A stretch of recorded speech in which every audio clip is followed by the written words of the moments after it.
revés judicial para el Gobierno. El Tribunal Superior de Justicia de Madrid ha obligado a la Oficina de Conflictos de Intereses, organismo dependiente del propio Ejecutivo, a investigar si el presidente Pedro Sánchez incurrió en un conflicto de interés al promover el rescate público de Air Europa, mientras que su esposa, Begoña Gómez, estaba vinculada de alguna u otra forma a la compañía. La resolución llega tras ese recurso contencioso administrativo interpuesto por el Partido Popular, que había denunciado en marzo del año 2024 la decisión de archivar sin más una denuncia que pedía precisamente esa investigación.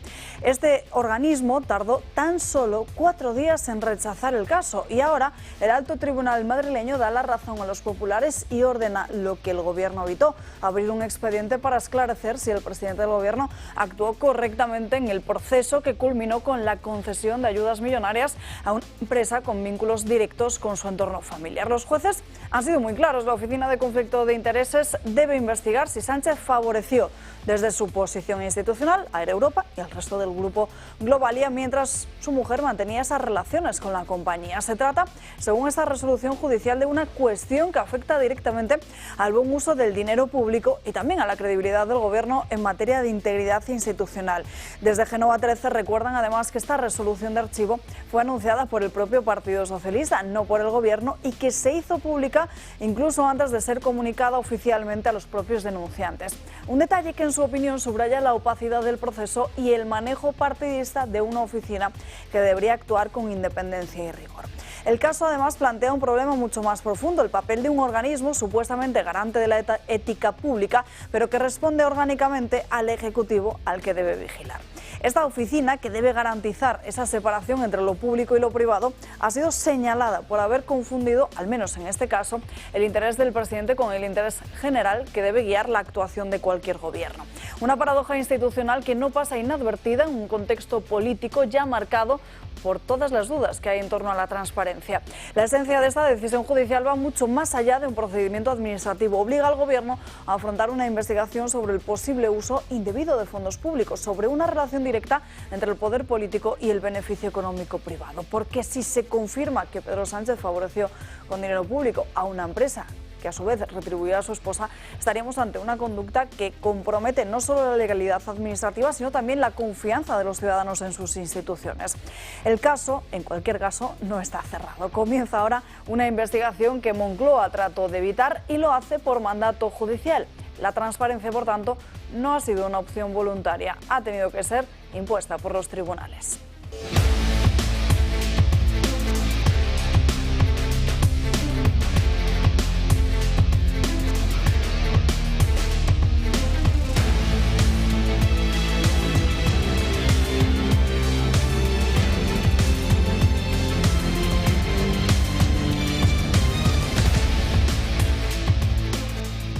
Muy buenos días, comenzamos este miércoles aquí en Dando Caña con muchísimos asuntos encima de la mesa. 3 son ya los minutos que llevan los jueces y fiscales de este país en ese parón de unos 10 minutos que daba comienzo a las 12 en punto del mediodía en esta jornada para protestar contra esa reforma judicial que planteaba el superministro Félix Bolaños. También darán lectura a un manifiesto que han firmado de forma conjunta todas esas asociaciones que hoy se protestan, que hoy convocan ese parón de 10 minutos. No solo hablaremos de esto a lo largo de la mañana de hoy, que es muy interesante, sino también esa decisión que les contaba al inicio sobre cómo los jueces obligan al Gobierno a investigar si hubo o no hubo conflicto de intereses.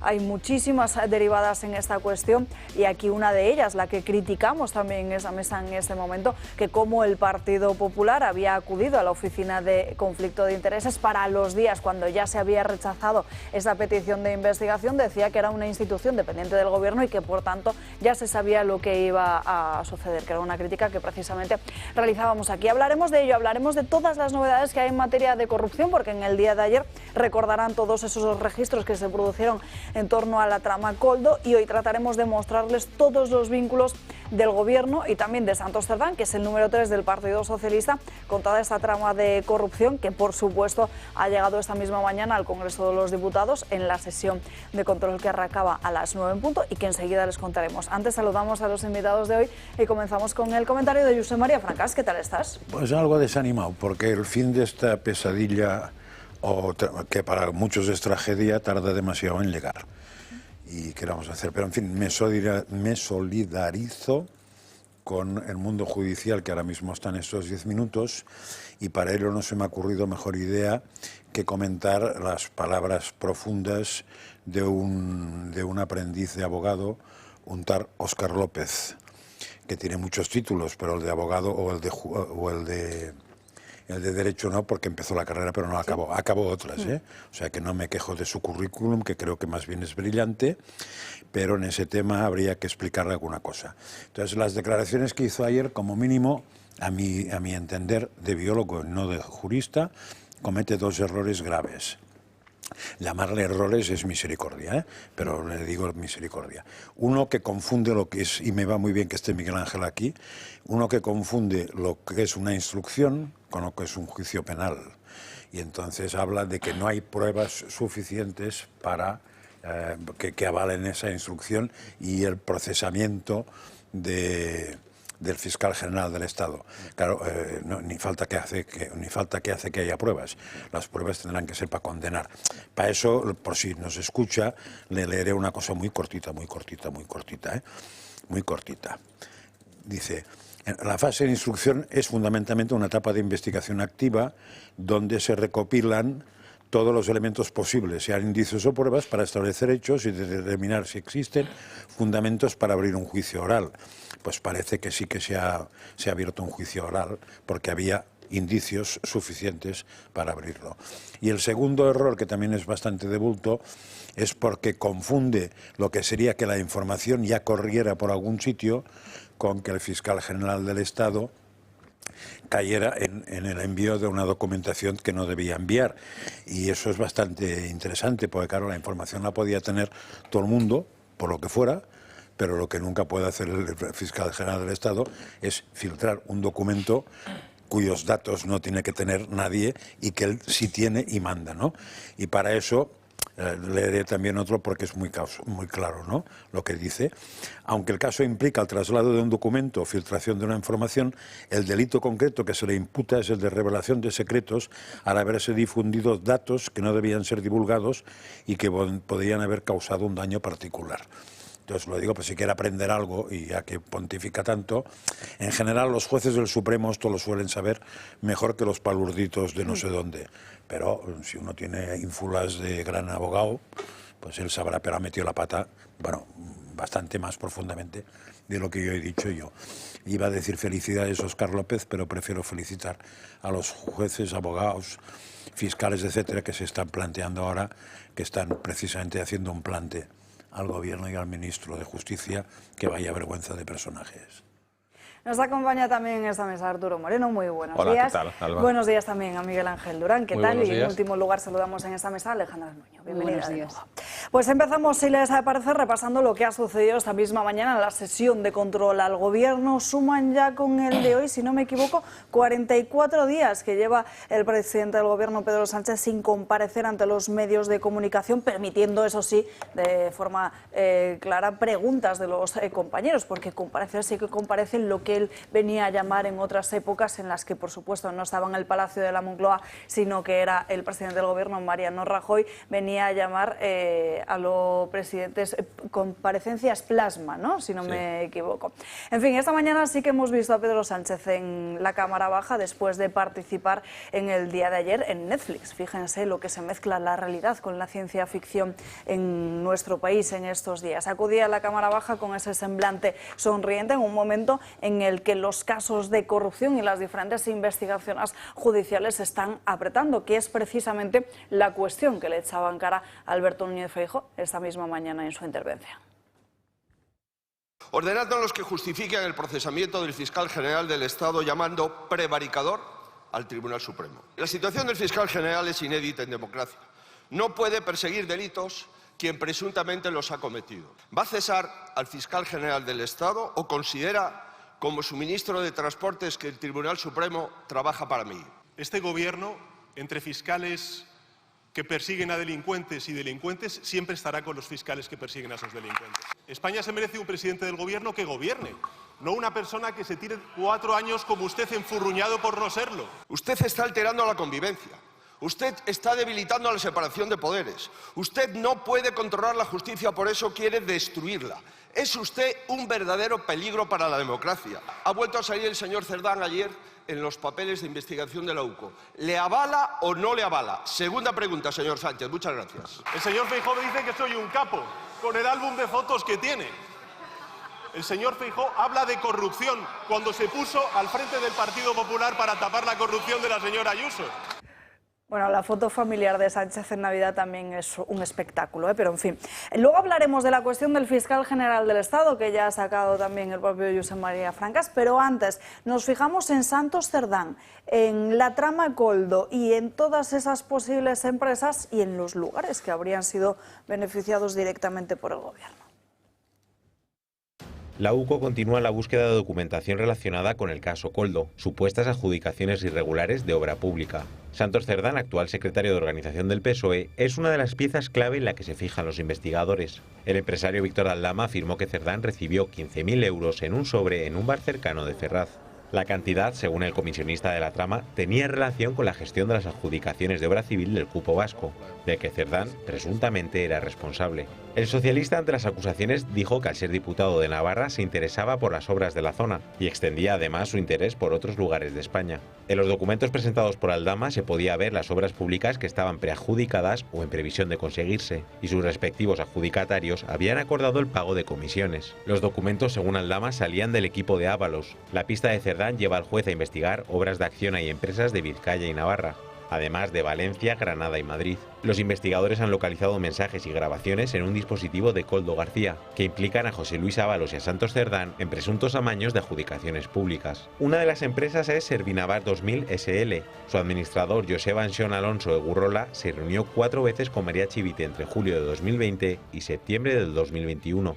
En Granada, Árido Sanfersa SL. Su dueño, Francisco Coca Sánchez, estuvo una noche en el Parador de la Alhambra junto a Koldo García y José Luis Ábalos. La empresa contrató en 2022 a Patricia Uriz, exmujer de Koldo García. La compañía obtuvo adjudicaciones del Ministerio de Transportes. Acciona también está siendo investigada. Pertenecía a una unión temporal de empresas junto a Servinavar en unas obras al norte de Navarra. En los mensajes hallados por la UCO se detalla que Santos Cerdán supuestamente utilizó su posición para beneficiar a la compañía.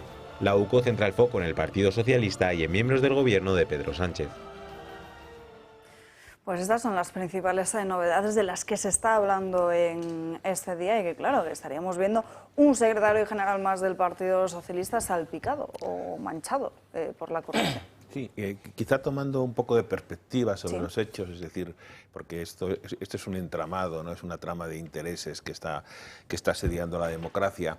Lo que habría que decir es que el nudo de manoteras, ¿no?, de toda esta corrupción que estamos viendo está en presidencia del gobierno, ¿no? Y el jefe de máquinas de ese entramado de intereses y de sistemas de protección cercanos a la Cosa Nostra es el ministro de Injusticia, el repelente ministro de Justicia, que Félix Bolaños, ¿no? Entonces, digamos que tiene 3 funciones. Por un lado, amparar la corrupción del PSOE. En segundo lugar, que proteger directamente a la familia Sánchez y en tercer lugar, ser el notario de los acuerdos y de las negociaciones que se tienen en temas muy importantes como la ley de la amnistía que se tienen con los partidos independentistas. Él coordina de alguna forma todo esto, es decir, coordina un departamento que se encarga de armar el relato por un lado, de estar también con las campañas de lawfare y de bulos, etcétera, y es el cancerbero, el guardián, el vigilante de todo esto.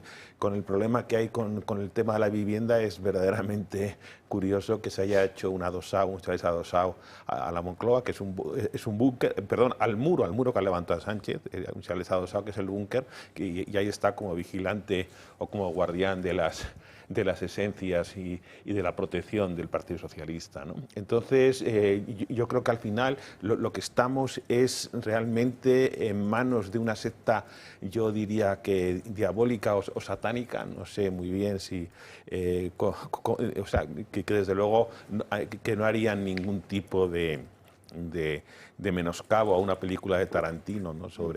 sobre esto, ¿no? Es verdaderamente alarmante y parece mentira que siga este gobierno que está prostituyendo este país, que está menoscabando las instituciones, que acaba con la separación de poderes, con la independencia judicial, que está...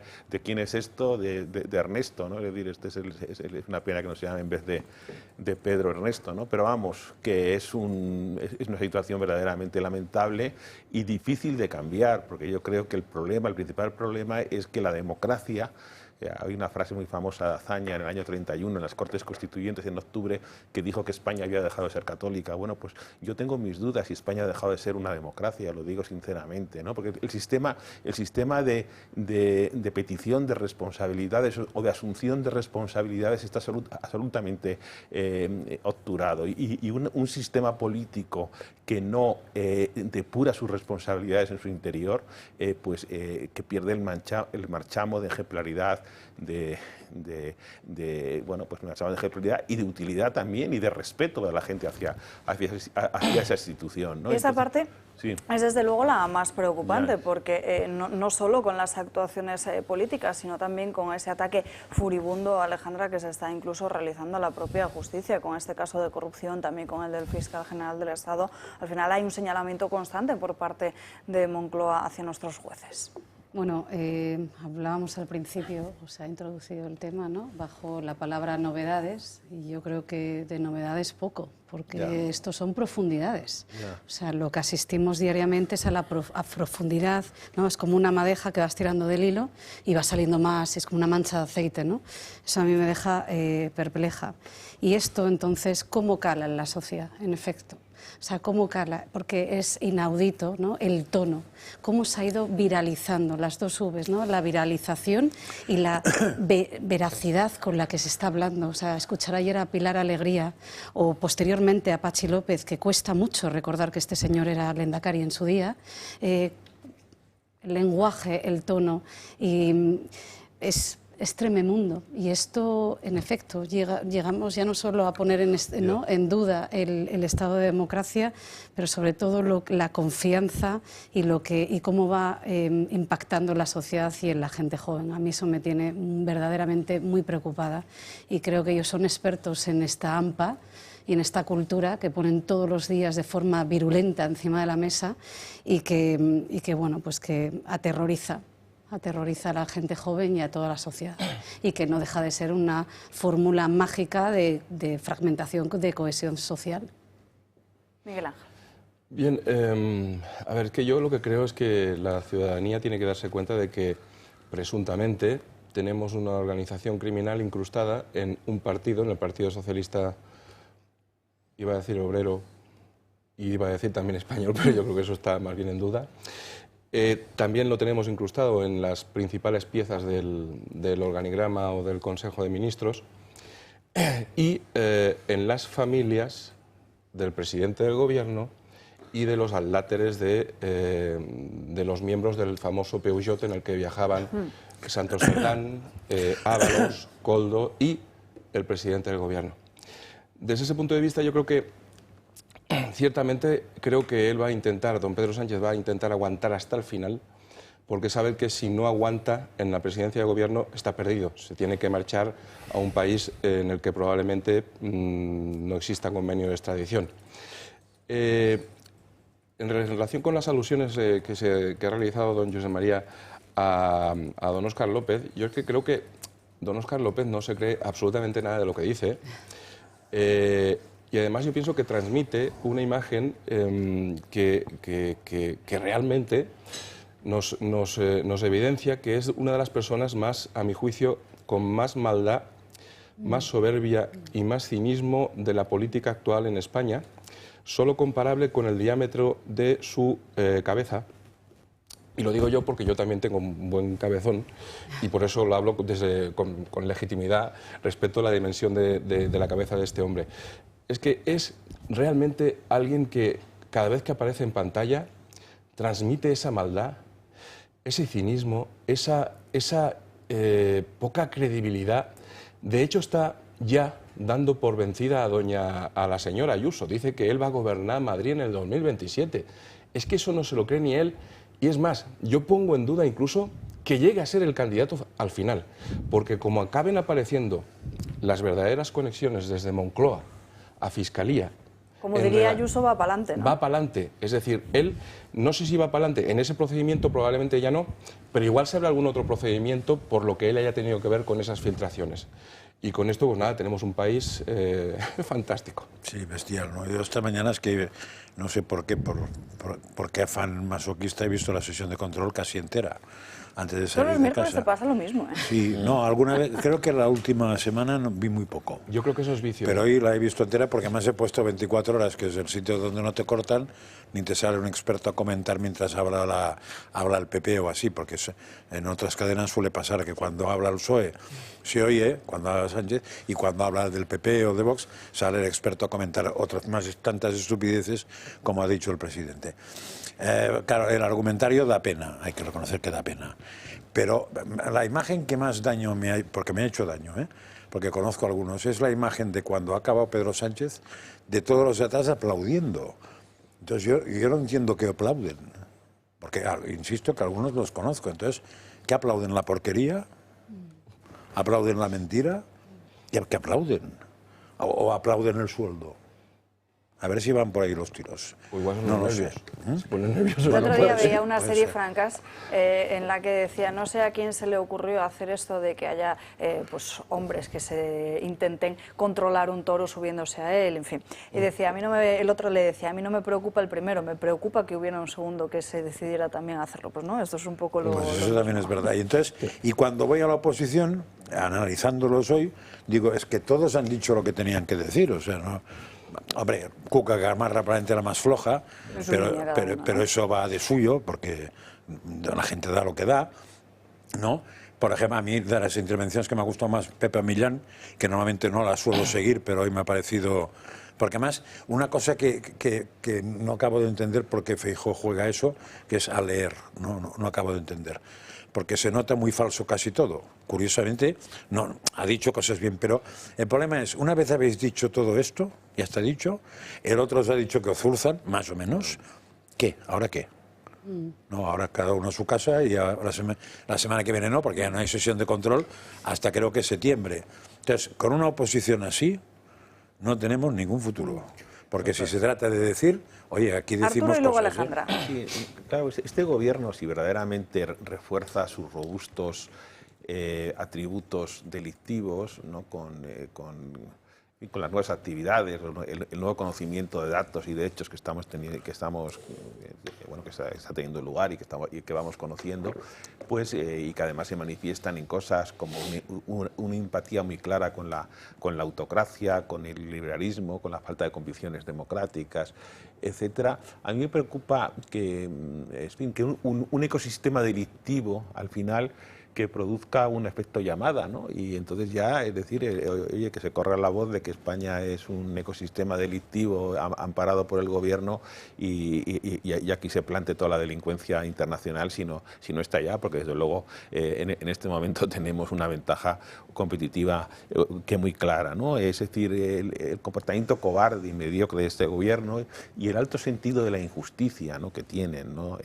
Pues porque desde la arbitrariedad política yo creo que están desde la presión a las instituciones de forma absolutamente arbitraria, se están desligando completamente los comportamientos democráticos y yo veo muy difícil que un fiscal general del Estado tenga autoridad y eficacia para sentado en un tribunal penal para seguir siendo el jefe de los fiscales, ¿no? O sea, aparte que me parece que desde el punto de vista de lo que es en buena lid la democracia, que siempre tiene que tener un sustrato ético y moral detrás, pues que me parece absolutamente demencial. ideal que pueda seguir ese señor al frente de la tal, pero es que les da igual, porque ellos no creen en el sistema de depuración de responsabilidades dentro del sistema democrático, ¿no?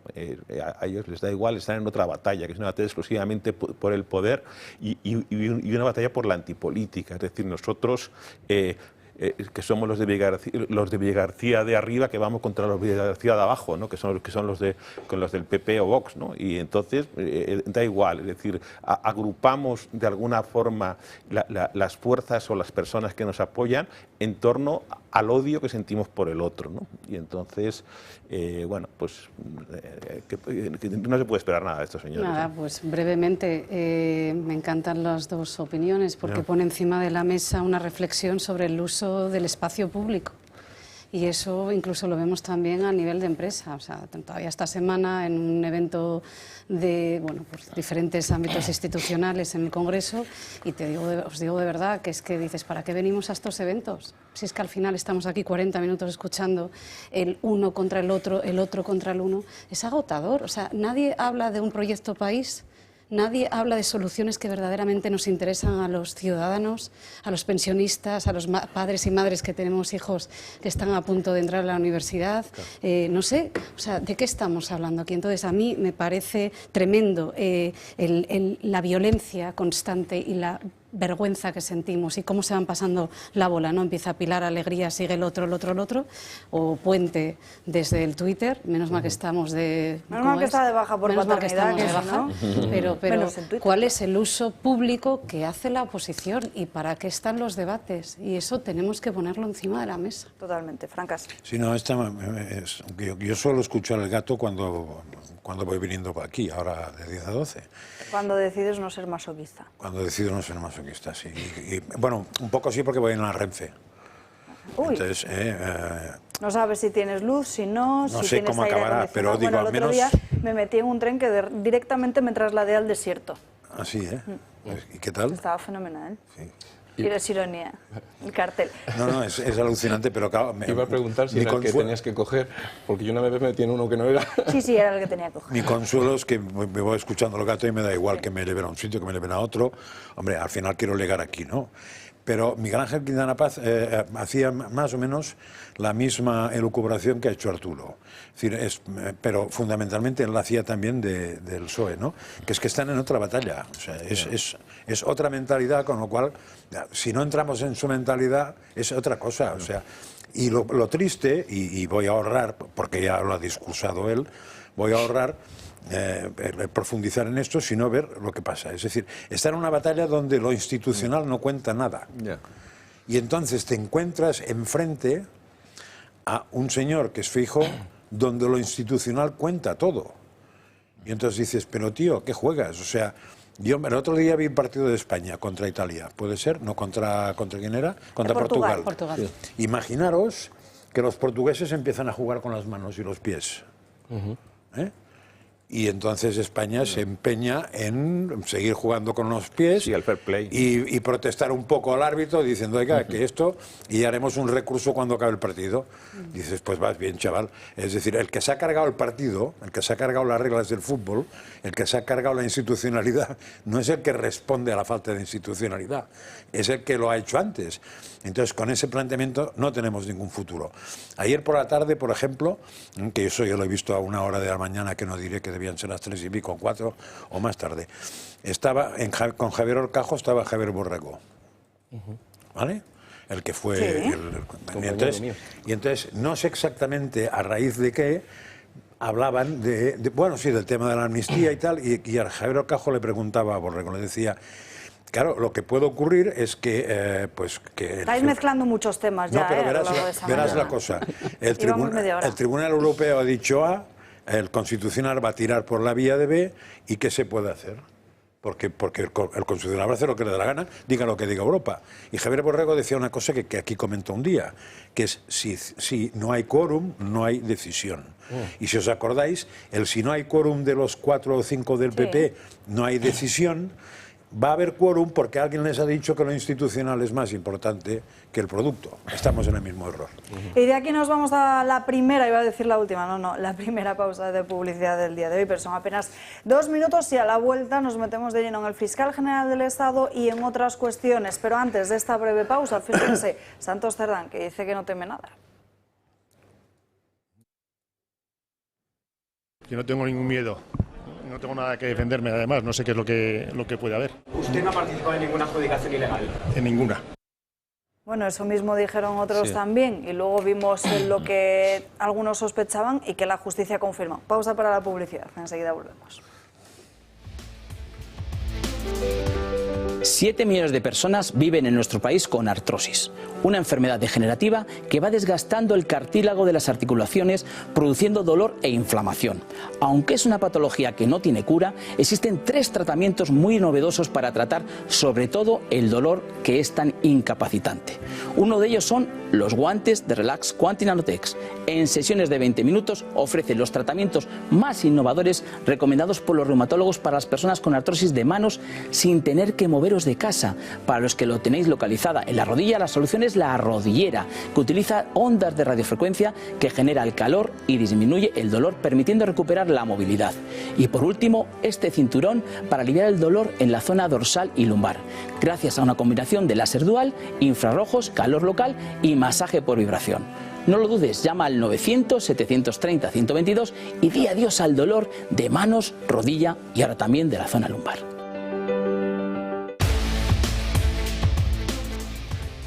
Seguimos Dando Caña, pasan 3 minutos de las 12:30 del mediodía, las 11:30 en Canarias y vamos a seguir hablando de otras cuestiones. Nos fijamos ahora, si les parece, en el tema del fiscal general del Estado, que el Gobierno sigue haciendo una firme defensa de Álvaro García Ortiz. ¿Qué pensará José Luis Ábalos, que ayer se marcó un momento Chenoa, cuando a él le dijeron que todas sus actitudes y ante esa mínima sospecha debía ser apartado? Le cortaron la cabeza y no se la cortan ahora a Álvaro García Ortiz, más aún cuando hemos visto ese auto del propio Tribunal Supremo. Pero en fin, Patxi López, por ende todo el Partido Socialista y también el Gobierno, ya que apenas hay diferencias entre una cosa y la otra, le defendía también esa misma mañana en pasillos de la Cámara Baja. Apoyo a la verdad que ha defendido el fiscal general y por lo tanto a su figura. Pero parece que no es oro todo lo que reluce, o así lo estarían comentando diversas fuentes a Artículo 14, donde se asegura esta misma mañana que hay quien ve en Moncloa, en privado, que el fiscal general del Estado tendrá que dimitir, y Miguel Ángel, parece que todo va encaminado a ello. Sí, lo que, sin prejuicio de que no tienen vergüenza alguna en el Gobierno y que van a hacer todo lo posible por aguantar e intentar escapar de estas causas, lo que sí que es evidente es que llega un punto en el que es imposible que este fiscal general del Estado afronte un acto de juicio ante el Supremo siendo todavía fiscal general del Estado. Eso no lo aguanta ni siquiera Pedro Sánchez. Y además, es que tienen la solución muy fácil: colocar a otro que haga lo mismo que este. Pues y es lo que van a hacer, si es que no hay problema. Franca se preguntaba yo una cuestión, creo que eras... sí, teníamos la duda. Depende de la cuestión. Teníamos la duda de cuándo finalmente veríamos más avances judiciales en este caso. Creo que era el caso del fiscal general del Estado, que hablabas de septiembre o del año que viene. Bueno, sí, es que yo he oído, mira, aprovecho para hacer la pregunta, porque Julio dijo que en septiembre entra el caso y en enero se sabe el resultado. Sí. Y en cambio yo he oído que no antes de un año se abre juicio oral. Eso va a depender del propio Tribunal Supremo. Ahora, en la fase en la que estamos, es en la fase de acusación. En principio, tanto Ministerio Fiscal, no va a hacer nada de acusación, Abogacía del Estado, ni está sin espera, y las acusaciones particulares, es decir, Colegio de Abogados de Madrid, más una asociación de fiscales, formulará su escrito de acusación. Tras ese trámite, los escritos de defensa... Antes, con esa resolución, ¿no va a haber alguien que va a hacer algo con esa resolución perdiendo 15 o 20 días. Ojo, lo que van a hacer es primero recurrir en reforma ante el propio magistrado que ha dictado, el señor Hurtado ha dictado esta resolución, y ese es recurrible también en apelación ante la propia Sala del Supremo. ¿Y eso qué tiempo os da? Pero eso dará el tiempo que, mira, normalmente ¿Está tasado eso? para el de reforma son 3 días. ¿Vale? Hábiles. Y para el de apelación 5 días. Y después depende exclusivamente del tiempo que tarde, en ese caso, el propio señor Hurtado y después la sala en resolver. No será un plazo excesivo. Normalmente, cuando se producen estos recursos, se suspende el plazo para presentar el escrito de acusación y de defensa. Pero ha habido algunos otros supuestos en los que el plazo simplemente ha corrido o que no ha solicitado la acusación que se retrase. Y es probable que la asociación de fiscales que ejerce la acusación en este caso diga no, yo lo presento y listo y no quiero que me suspendan el plazo con independencia de lo que se resuelva después. Pero yo creo que esta causa va a ir bastante más rápido de lo normal. Mejor, porque si se eternizan tampoco todas... tiene tantos casos que enjuicien directamente la sala segunda del Supremo. Es decir, esto es un caso que es de lo más... Sí. Hombre, la fiscal jefe de Madrid queda suspendida de empleo y sueldo, con lo cual es una laguna jurídica que no se entiende muy bien cómo no se previó en su momento, ¿no? Vamos a ver, yo creo que García Ortiz es un lacayo, no una víctima, ¿no? Yo creo que forma parte constitutiva del núcleo duro del gobierno, que ya digo que coordina el ministro de Injusticia, el repelente Ábalos, ¿no? Y entonces, y ahí pertenecen también, ahí están, pues el propio otro cancerbero, guardián, etcétera, de las esencias, es el presidente del Tribunal Constitucional y el abogado del Estado, ¿no? Y con esas 3 piezas que son estratégicas, pues de alguna forma que montan la estrategia desde el punto de vista de defensa, ¿no? de la corrupción del entorno familiar del PSOE y de los intereses políticos, corrupción del presidente del gobierno también, ¿no? Entonces, a mí lo que me parece de García Ortiz, que es muy difícil que un señor que está imputado pues tenga autoridad para dirigirse, que le va a acusar cuando sea el juicio oral, que yo creo que el juicio oral, ahora que tú eres abogado y sabes más, hay recurso de reforma y de apelación, ¿no? Pero vamos, yo creo que es casi seguro que va a haber un juicio oral contra este señor. Va para adelante seguro. En poco tiempo, que le va a acusar un fiscal que depende de él, lo cual es también bastante surrealista, ¿no? Y en fin, yo le doy como una pieza que no descontada, que yo creo que lo van a seguir utilizando como burladero, como trinchera, su cuerpo, digamos, insepulto desde el punto de vista político, hasta que puedan, ¿no? Pero en algún momento tampoco les pasará nada, vamos, al revés, no sentirán ningún remordimiento de apartarlo de la carrera, ¿no? Y entonces, bueno, pues es una pieza que indudablemente, pues antes o después se va a cobrar si lo pueden hacer más tarde que pronto, mejor para ellos, creo. ¿No? A ver, no, sí, es que, a ver, o sea, cuidado con el personaje, porque ahora nos podemos quedar centrados en la comisión de un posible delito. Pero es que la trayectoria de este personaje, desde que es el fiscal general del Estado, viene adornada de porquería a punta pala. Por ejemplo, ya su nombramiento fue declarado no idóneo por el Consejo Fiscal. Tuvo que entrar a saco el gobierno saltándose todo. Él nombró, si no recuerdo mal, a Delgado una cosa y tuvo que echar para atrás. Ha forzado cada vez que se ha reunido el Consejo Fiscal, ha forzado votaciones. O sea, es un personaje que dirías... Bueno, ha forzado hasta el propio reglamento. Claro, o sea, que si fuera solamente decir, hombre, pobre hombre, estaba tan tranquilo, era un tío normal, y el gobierno le fuerza a hacer esta historia... Es un señor imputado por revelaciones secretos, que es una de las... Sí, pero eso es al final. Ya. Pero que esa imputación no llueve sobre mojado. La demostración última de que ha actuado siempre bajo los propios intereses del Ejecutivo. Exacto, que ha sido un lacayo o una secretaria, ¿para qué llamar secretaria? Que parecía ofensivo. Secretario miserable de Pedro Sánchez. Exacto. Totalmente. No peguemos la figura de secretaria a eso. Además es que yo creo que todo el mundo ya se está dando cuenta del verdadero perfil de este fiscal general. Es decir, alguien que actúa de la forma que está actuando este fiscal, alguien que en cuanto se entera de que se ha abierto la causa borra todos sus móviles y hace que borren incluso determinadas personas de Moncloa sus móviles para no dejar rastro de lo que ha hecho, eso te da la medida, de ante quién estamos hablando. Es que el propio juez expone que precisamente eso le ha impedido poder avanzar en la investigación. Claro. Es que nada menos que el fiscal general, que es quien debiera procurar y promover la verdad material de las cosas, es quien oculta, mediante el borrado de sus teléfonos móviles y de su correo, toda la información relativa a este asunto. Además, este fiscal fue el que influyó en el expediente que le dieron al fiscal Estampa y que, pero al fin y al cabo, si es que es discípulo de María Dolores Delgado y por tanto de Garzón. Jefe de gabinete. ¿Pero qué vamos a esperar? O sea, zorra en el gallinero. Hombre, claro, vamos, la zorra es que no dejó ni una gallina. Por cierto, hablando de Garzón, salió ayer en alguna televisión a pontificar, ¿no? ¿Por qué te crees que salió? No sé, supongo que porque es un juez echado de la carrera judicial por prevaricación. Ahí está.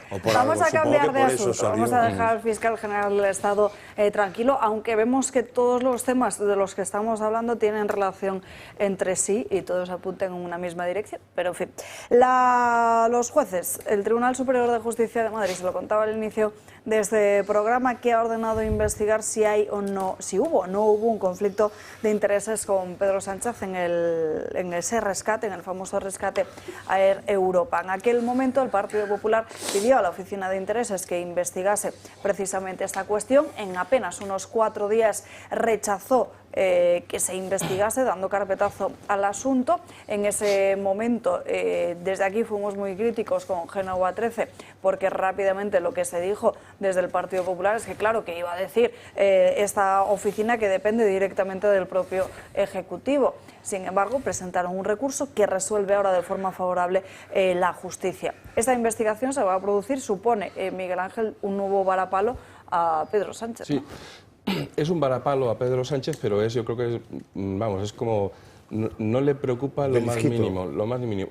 ¿Y por qué? Porque al fin y al cabo, ¿qué ha conseguido el PP con esta resolución? Exclusivamente volver al punto de partida, hacer que el mismo organismo al que no tenía que haber acudido ahora tenga que iniciar esa supuesta investigación. ¿Realmente alguien cree en su sano juicio que esa investigación va a llegar a algún puerto? ¿Que se va a investigar Esa era algo? mi pregunta. Nada. ¿Qué implicación jurídica tiene esto? Ninguna. Es decir, le indica la Sala de lo Contencioso Administrativo a este órgano que tiene que iniciar una investigación. Y ahora iniciará esa investigación que durará el tiempo. Como lo del apagón, ¿no? Ya les contaremos. Venga y tal. Y llegará un día en el que dirán, el PP propondrá una serie de pruebas que serán admitidas o no. Y esto es que no sirve para nada, pero yo creo que a veces el PP tiene una conducta tan pueril. Dice, pero ¿por qué vais a criaturas allí si podéis ir a un juzgado directamente y no perder el tiempo en estas chorradas? Por pueril fue aquel sábado que paralizó el país, vinieron todos a reunirse porque una señora había dicho que había llevado dinero no sé qué. Eso sí que es pueril, vamos, eso es hacer el giliflautas. Mira, yo, en el mismo sentido, si es que al final todo está relacionado. El Partido Socialista no tiene escrúpulos al acusar a la señora Ayuso de que vive en un piso que está pagado con el dinero de su pareja, que dice además el PSOE que está obtenido de forma ilícita. Todo falso. Y aquí están saliendo grabaciones de Villarejo por las que se está afirmando que la señora del presidente, que doña Begoña Gómez, cobraba de las saunas de su padre y de su tío. Y que no justificaba. Y nadie dice nada. Esos audios a los que se está refiriendo en estos momentos de Miguel Ángel Durán, esas grabaciones de Villarejo, donde se habla de las saunas del suegro de Pedro Sánchez. No sabía, es decir, el padre de Begoña. Las saunas gays y prostíbulos del padre de Begoña Gómez vuelven a acaparar la atención mediática. Y es que la memoria USB que Leire Díez entregó a Santos Cerdán en la sede del PSOE incluye un audio del excomisario Villarejo hablando de las saunas del suegro de Pedro Sánchez. En una parte de esta grabación, Villarejo se ríe de que Sánchez propusiera abolir la prostitución, mientras que su suegro vivía de regentar saunas gays y prostíbulos. ¿Cómo se le ocurre a este hombre decir un día, 15 días antes de las elecciones, vamos a sacar una ley contra la prostitución, y su suegro con su padre? Pero no me Que hay que ser tontos los tres. A esta primera referencia se suma otra en la que Villarejo alude al beneficio que Sánchez y Begoña Gómez pudieron haber obtenido de los negocios de Sabiniano cuando el líder de los socialistas estuvo en paro tras perder su escaño a finales del 2011. Él, cuando no tenía curro, estuvo hablando con un par de asesores fiscales para ver cómo metían lo que ganaba su parienta, que lo ganaba porque estaba en el negocio del pueblo, del padre. Ha llegado a hablar hasta con los que le hacían la asesoría, digamos, contable y tal, la declaración de... El excomisario señala directamente a la mujer de Pedro Sánchez y asegura que el problema que tenía Begoña Gómez era cómo justificar sus ingresos. Sí, y el problema que tenía ella era cómo justificar los ingresos. Decía que asesoraba, que no sé qué, lo pagaban, ¿no? Porque llevan la contabilidad de la sauna de tu viejo y de tu tío. El encuentro de esta grabación se produjo en mayo del 2016 y entre los integrantes se encontraba José Luis Olivera, quien fuera comisario jefe de la UDEF. Olivera llegó a afirmar en un momento de la grabación que Begoña estaba incluso metida como firma autorizada en una de las sociedades de su padre. Pero este es solo uno de los audios. Según Doyetiv, los socialistas habrían recibido aún más material en el que hablan de la posible utilización de los negocios de Sabiniano para actividades ilegales. Claro, y de nuevo... Pues vaya, que vaya familia. Por eso decía yo la foto de familia de Navidad. Sí, eso es súper conocido. Es que no hablamos de la foto de Feijóo, pues, pero... no, es que fíjate, que Begoña, 4 delitos que se le imputan: tráfico de influencias, corrupción en los negocios, apropiación indebida y intrusismo profesional. Sí. Ábolo y Coldo, que suben la apuesta, ya dejamos atrás el hat-trick y entonces se van ya al bingo. Entonces incorporan organización criminal y cohecho, ¿no? Que cohecho está, como sabemos, muy castigado, ¿no? Y luego, por ejemplo, el fiscal general, revelación de secretos; el hermano, que tráfico de influencias y prevaricación; el tío de la mujer, que ya no sé ni, hermano de Sabiniano, había desarrollado una startup ya de prostitución en el kilómetro 80, que se llamaba la empresa, donde las señoras o las señoritas o lo que sean dedicadas a la prostitución estaban primero de forma ilegal en España y además, por supuesto, que no tenían ningún tipo de contrato ni ningún tipo de seguro médico ni nada, es decir, absolutamente ilegal todo. O sea, esta es la familia, hombre. Algo de perplejidad a los ciudadanos nos tiene que asombrar un comportamiento de tener una familia metida verdaderamente en los bajos fondos, como dijo hace un rato, hace unos minutos o hace 2 días Aznar, ¿no? Es decir, bueno, en fin, se puede seguir ampliando el Código Penal, vamos, se puede seguir imputando delitos para toda la gente que vaya a ir apareciendo en todo esto, pero me parece que el panorama, o sea, que hayan sentado en el banquillo a tu hermano, que lo de Begoña posiblemente le queden al juez Peinado 3 días ya o 3 semanas para hacer lo mismo, al fiscal general, y en fin, y encima esté rodeado de saunas, de kilómetros ceros, etcétera, de kilómetros 80, perdón, tal, pues que parece todo un poco heavy, ¿no? Yo creo, ¿no? No normal en un país normal. No normal. Y que no pase nada. ¿Qué puedo yo añadir al respecto? Yo creo que ayer vimos, no sé si se puede mencionar, pero no lo voy a mencionar, pero vimos el 10º aniversario de una plataforma que había llegado a este país. Claro que lo puedes mencionar, de Netflix, sí. Y tiene ahí las series que, ¿no? Algunas de ellas que han dado la vuelta al mundo, pues yo creo que montamos una serie y nos crecen los enanos. O sea, esto es... Eso por un lado, pero por otro, vuelvo otra vez a lo mismo y zapatero sus zapatos, ¿no? A nivel social. Pues no hay suficientes espacios para reivindicar la importancia de desbrozar todas estas narrativas que además son sujetas a hechos reales, como estamos viendo, casos saunas, etcétera y tal. Y en ese sentido yo me pregunto por qué tenemos tantos complejos también en otros espacios, ¿no? Como puede ser esta casa, ¿no? Y muchas veces, ¿no? Sujeto de políticas que tú dices, no me lo puedo creer. Yo no sé dónde está siempre tildándose los que somos unos con los otros, no tiene ningún sentido. O sea que, bueno, que benditos sean los programas como este, que desbrozan las realidades sin ningún tipo de complejos y sin ningún tipo de tabúes. Hablemos de otra realidad precisamente que enfada y preocupa a muchos ciudadanos. En el día de ayer nuestra compañera Marien Vallejo nos contaba esta información de cómo el Ministerio de Hacienda de María Jesús Montero podía multar a muchas personas que compartan una cuenta bancaria con sus hijos por ser, a juicio de la propia agencia tributaria, donaciones encubiertas. Ves que, claro, ¿qué pensarán muchas de esas personas que hayan podido ser multadas por algo así con una sanción que equivaldría entre el 50 y el 150% de esa cantidad económica, al ver informaciones como esta que publica El Debate, de cómo Hacienda funcionaría para unos sí, pero no para todos? Porque un empresario sostiene que ha pagado más de 100.000 euros en billetes a José Antonio Marcos San Juan.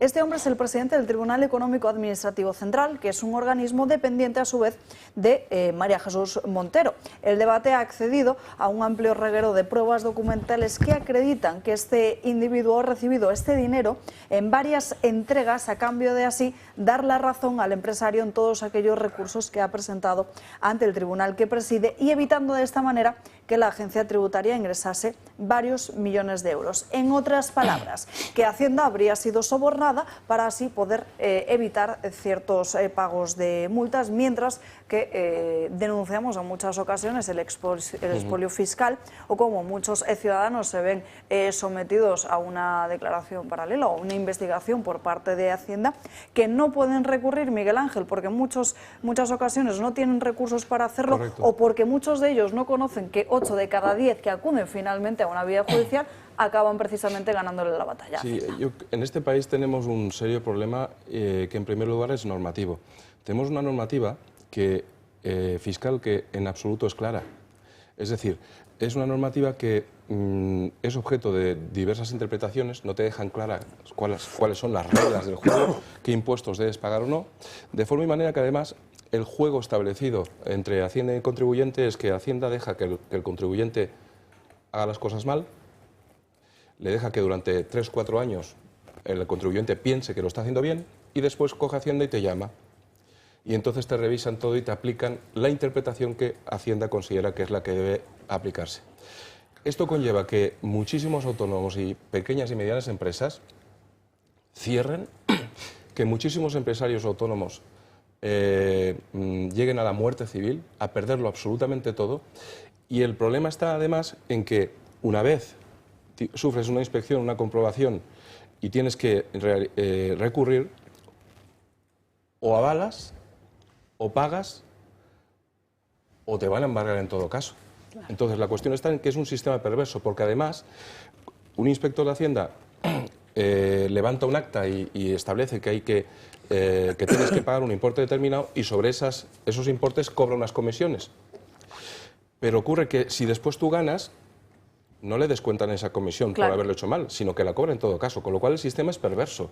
Es decir, yo entiendo que por supuesto que la Inspección de Hacienda, y que hay grandísimos inspectores y funcionarios que están haciendo su trabajo de una forma muy adecuada, y que además cuando acreditas y aportas la documentación en condiciones y acreditas que tienes razón, oye, hay gente que sí que son profesionales, pero el sistema es perverso. ¿Por qué? Porque estás incentivando que con independencia de si existe o no razón, el contribuyente acabe siempre pagando y malviviendo. Es decir, esto es un sistema, es un infierno. No me extraña que hayan unos abogados que quieran plantear una macrodemanda por el funcionamiento en el que estamos. Es que es evidente que incluso muchos ciudadanos que se deciden a emprender esta batalla legal con la agencia tributaria, muchos de ellos lo que hacen es pagar porque saben que si no pueden tener la razón luego, correcto, la que se les viene encima. Es más, es que en muchas ocasiones cuando el importe a pagar supera 120.000 euros, que es el delito fiscal, en muchas ocasiones es una herramienta de presión indebidamente utilizada el decir, oiga, es que si no llegamos al acuerdo, si no paga usted, claro, igual tenemos que remitir esto a la Fiscalía porque esto puede ser delito, entonces tiene un problema mayor. Claro, ante esa circunstancia, una persona normal, ¿qué hace? ¿Hace de su vida una constante batalla en relación con este asunto? ¿O dice, oye, mira, pago y me olvido y voy a vivir que no... Claro, es que no todo el mundo puede hacer lo que el actual entrenador del Real Madrid. Luego vamos a seguir hablando de este exceso de regulación, pero antes tenemos que hacer una breve pausa. A la vuelta no solo hablaremos de esta regulación, sino también de esto, los 10 minutos de parón que jueces y fiscales han llevado a cabo esta misma mañana. Unos 10 minutos ante los que han decidido abandonar sus puestos de trabajo, plantarse a las puertas de muchos de estos juzgados y demás instituciones contra la reforma de la ley del Poder Judicial y de ese llamado estatuto orgánico del Ministerio Fiscal. Atención, porque dicen los miembros de la Judicatura, convocados por estas 5 asociaciones de jueces y fiscales, que si nadie les atiende irán a una huelga oficial, ya sabiendo además cómo están las cosas en este país.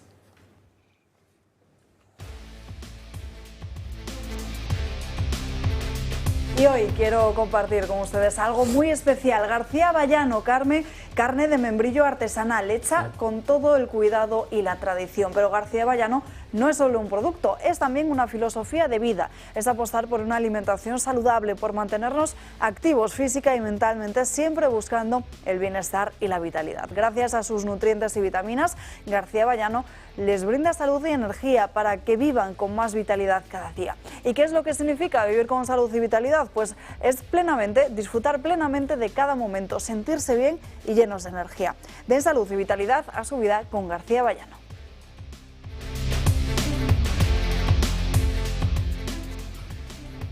Una en punto de la tarde, a falta de unos cuantos segundos, seguimos aquí en Dando Caña. Lo hacemos ahora con las crónicas de Manicomio de Gabriel Serrano. Gaby, muy buenas tardes. Muy buenas tardes, Salva. Bueno, islamización de Europa. Esto, algunos dicen que es un bulo o son teorías de la derecha conspiranoicas para negar en realidad lo que está ocurriendo. Y vamos a viajar hasta Hamburgo porque en las escuelas de allí, de la ciudad alemana, se están produciendo incidentes muy graves. Y como vamos a ver los titulares de un medio de comunicación de Hamburgo que ha realizado diferentes informes, dice que los musulmanes amenazan a estudiantes, los incidentes generan fuertes reacciones y luego musulmanes amenazan a compañeros de clase, las escuelas confirman incidentes extremos. Estos incidentes que mencionan en el informe del medio de comunicación son niñas que son atacadas por sus compañeros musulmanes por no llevar el velo, niños que se niegan a asistir a las clases de música porque dicen que es haram, que eso está prohibido en su religión, o compañeros menospreciados por no ayunar o rezar incorrectamente. Es decir, que los propios estudiantes musulmanes intentan adoctrinar e imponer su religión, su cultura al resto de compañeros, en este caso se presupone que alemanes. Esto es lo que denuncia el propio medio de comunicación. Están viviendo una opresión que tanto extrabajadores como los propios directores de los centros han denunciado en entrevistas a los medios de comunicación, en este caso el que vemos ahí en la portada con estos titulares.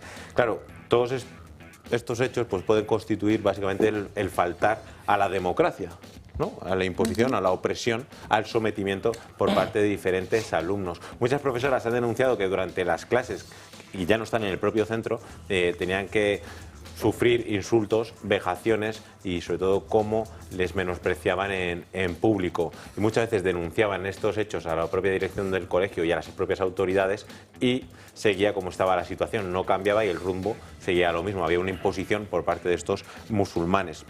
Hay otro medio de comunicación que dice que los nuevos informes sobre el escándalo en la escuela primaria en Berlín, de Hamburgo, vamos a ir a Berlín, dice que estudiantes islamistas sabotean la campaña de Pascua e intimidan a los profesores. En la época de Pascua es muy común los huevos de Pascua, muchos los huevos de chocolate que en algunas casas pues se esconden para que los niños los encuentren, o en otros, como en este caso en el propio colegio de Berlín, que los pintan. Pues en este caso los estudiantes musulmanes se negaron y boicotearon todo este proceso a los propios profesores y al final pues se quedaron sin los huevos de Pascua. Y como menciono, todos los medios de comunicación, tanto el de Berlín como el de Hamburgo, denuncian y recogen datos de los propios centros de educación, de estos análisis, de las propias denuncias de profesores que actualmente siguen trabajando y algunos que ya no están porque están de baja por sufrir este tipo de vejaciones. Y claro, en muchos casos de la CDU, por ejemplo, hizo una pregunta en el Parlamento para ver cómo se podía controlar esta situación y aún no ha recibido respuesta. También lo que denuncian es que ante el silencio por parte de las autoridades, y en este caso del Parlamento alemán, pues se puede suponer que sí que se permite estas situaciones en este tipo de colegios. Para mí, bueno, lo peor no sé qué es, pero el problema es cómo o defendiendo qué principios te opones a eso. Porque me parece que el principio que se defiende en Europa para oponerse a eso es la falta de principios. Y entonces tenemos un problema ya filosóficamente contradictorio. Totalmente. Si yo no tengo nada que defender o defiendo que todo vale lo mismo, entonces pues no tengo nada para enfrentarme, vamos. Ellos van con bazooka y yo voy exactamente, supongo que bailando así no sé. La yenca. Sí, eso. Y sobre todo lo que me preocupa es que en el momento en el que el Estado desaparece, al ciudadano solo le queda autoorganizarse. Y lamentablemente afortunadamente... Que eso se ha advertido ya desde, creo que fue Santiago Abascal, el presidente de Vox, uno de los primeros en decirlo, y también es algo peligroso, porque al final los ciudadanos empiezan a tomar la justicia por su mano. Claro, y es que yo creo que hasta que no le generas un problema a los políticos no te toman en serio. Y esa es la problemática en la que estamos actualmente. Sinceramente, yo no sé, o sea, yo en relación con cualquier padre en relación con sus hijos, yo veo que a mis hijos le están imponiendo una serie de conductas y yo te aseguro que allí van a pasar cosas, ¿vale? Iba a decir en tono de broma que lo del ayuno lo llevaría yo peor todavía, ¿no? Pero lo que quiero decir es que yo no entiendo a unos padres que permitan estas cosas en esos colegios. Es decir, ahí deberían autoorganizarse. Si el Estado no te da cobertura, tendrás que defenderte. Pero claro, después dices estas cosas y te dicen que si eres ultra mega facha o demás, cuando lo único que ocurre es que eres una persona normal. Claro, es que hay que poner pie en pared. Pero así estamos, y nada menos que en Alemania. O sea, Y además, sobre todo, preocupados como estamos en estos últimos años por esos casos de bullying, ese acoso, que es una realidad pues cada vez más notable y que, gracias a Dios, también se evidencia a través de los medios de comunicación para que muchos padres puedan estar al tanto de ciertas conductas o ciertos indicios que pueden precisamente evidenciar cuál es la realidad que hay detrás. Pero, desde luego, aquí no solo estamos hablando de acoso, sino de un acoso concreto y de unas tradiciones que se están imponiendo, de una forma de actuar frente a lo que decía Francas. Por medio de la violencia. Pero esto no tiene... A través de la violencia. Y la falta de autoridad. Es decir, un director, me gustaría saber si los directores de esos colegios, de esos centros educativos, realmente tienen autoridad o no la tienen. Porque si la han perdido, ¿qué va a hacer un director al cual no... Si no hay consecuencias, pero claro, es que ya hemos llegado a un punto en el que... ¿O qué haces? ¿Llevas un policía allí? Porque es que a lo mejor el director no tiene capacidad ya para imponer sanciones. Esto está... Perdón. No, nada. Yo creo que, bueno, que todos, estoy segura que estamos a favor de la diversidad cultural o la diversidad religiosa, pero el problema es que en estos años venimos afrontando esa política de buenismo, ¿no? de lo políticamente correcto, que además ha ganado completamente la batalla, y lo vemos en una escenografía constante. Lo vimos en los Juegos Olímpicos en París, es decir, al final es esa constante, ¿no? Lucha por demoler, ¿no? Por ejemplo, en este caso, la tradición cristiana. Entonces, a mí me parece que nos tendremos que plantar y yo, que quiero mirar el futuro y el presente con positividad, creo que el contexto nos favorece. Artur. Hombre, vamos a ver, diversidad cultural hasta cierto punto, porque desde luego diversidad cultural y religiosa en los países de orígenes de estos señores o señoras no hay, Nosotros no podemos que mantener nuestro culto de personas católicas en países de donde vienen todos estos ciudadanos que no tienen ningún tipo de respeto a las creencias de los demás, ¿no? Sin embargo, nosotros les abrimos y les damos en canal completamente nuestras sociedades. El problema tiene difícil arreglo o imposible arreglo, porque es gente ya muy enquistada en la sociedad, que llevan aquí muchos años, han adquirido derechos, sus hijos han nacido, muchos de ellos allí y aquí, y entonces esto, pues vamos, No creo que el escenario sea de deportaciones masivas en gente que tiene ya adquiridos unos derechos. Tendrán que ser, en cualquier caso, si hay una deportación porque se ha cometido algún delito, alguna cosa, y tendrá que haber, obviamente, alguna legislación que avale ese tipo de resoluciones judiciales. Actualmente, el derecho, la legislación que tenemos, que mucha, desde luego, está influida por el Partido Socialista, hace prácticamente inviable. Por ejemplo, los chicos que saltaron la valla, el Tribunal Supremo sentenció que, en base a las leyes de este país, que había que readmitirlos, ¿no?, cuando se fueron deportados, 7 o 8 chicos, ¿no?, de estos cuando lo de la valla. Entonces es muy difícil. El multiculturalismo es un cáncer dentro de las sociedades europeas, ¿no?, en este caso. Nosotros tenemos un poco que gran parte, gracias al idioma y a la cultura y a la religión y tal, pues la conexión con la inmigración americana de América del Sur, que es particular, pero es que Francia, por ejemplo, está lleno de musulmanes. Hay guetos y barrios enteros en París dominados en las banlieues, esas que tienen por los musulmanes, ¿no? Y en Alemania pasa lo mismo. Eso está creando, desde el punto de vista político, pues una reacción muy fuerte, ¿no? Que duda cabe que la inmigración es uno de los pivotes que está transformando los mapas políticos, ¿no?, en Europa. Eso y luego yo le doy una importancia también decisiva al cambio que se está produciendo, que yo creo que realmente todavía no ha llegado con la virulencia que va a llegar, es decir, que es el tema de la vivienda. Es decir, la gente no puede vivir. La gente no puede vivir porque no se puede vivir. Es decir, cuando el sueldo medio en España, y perdona que me desvíe un momento, pero es que el sueldo medio en España son 1.500 euros. El 50% de los asalariados españoles ganan 1.500 euros y por cualquier habitación en cualquier sitio te están pidiendo ya, bueno, no sé, cada uno habrá mucha casuística, etcétera. Pero quiero decir que si hay una transformación política, que las causas que son muy evidentes, y una es la inmigración y otro es la depopulación de las clases medias, que no pueden vivir. Creo que Alejandra quería dar la réplica. No, nada, muy sencillo. La diversidad cultural es que no es opcional, porque nosotros necesitamos integrarla, entre otras cosas porque el sistema productivo necesita mano de obra, y yo conozco casos extraordinarios en Huesca, en medio de la nada, y lo digo así porque el propio director general lo habla así, y que están teniendo unos resultados de doblar facturación, doblar población productiva, gracias precisamente a la inmigración, y están haciendo un grandísimo esfuerzo por integrar de forma saludable toda esa integración cultural y espiritual, tal cual. Yo no creo que eso sea opcional hacia la sociedad en la que estamos caminando.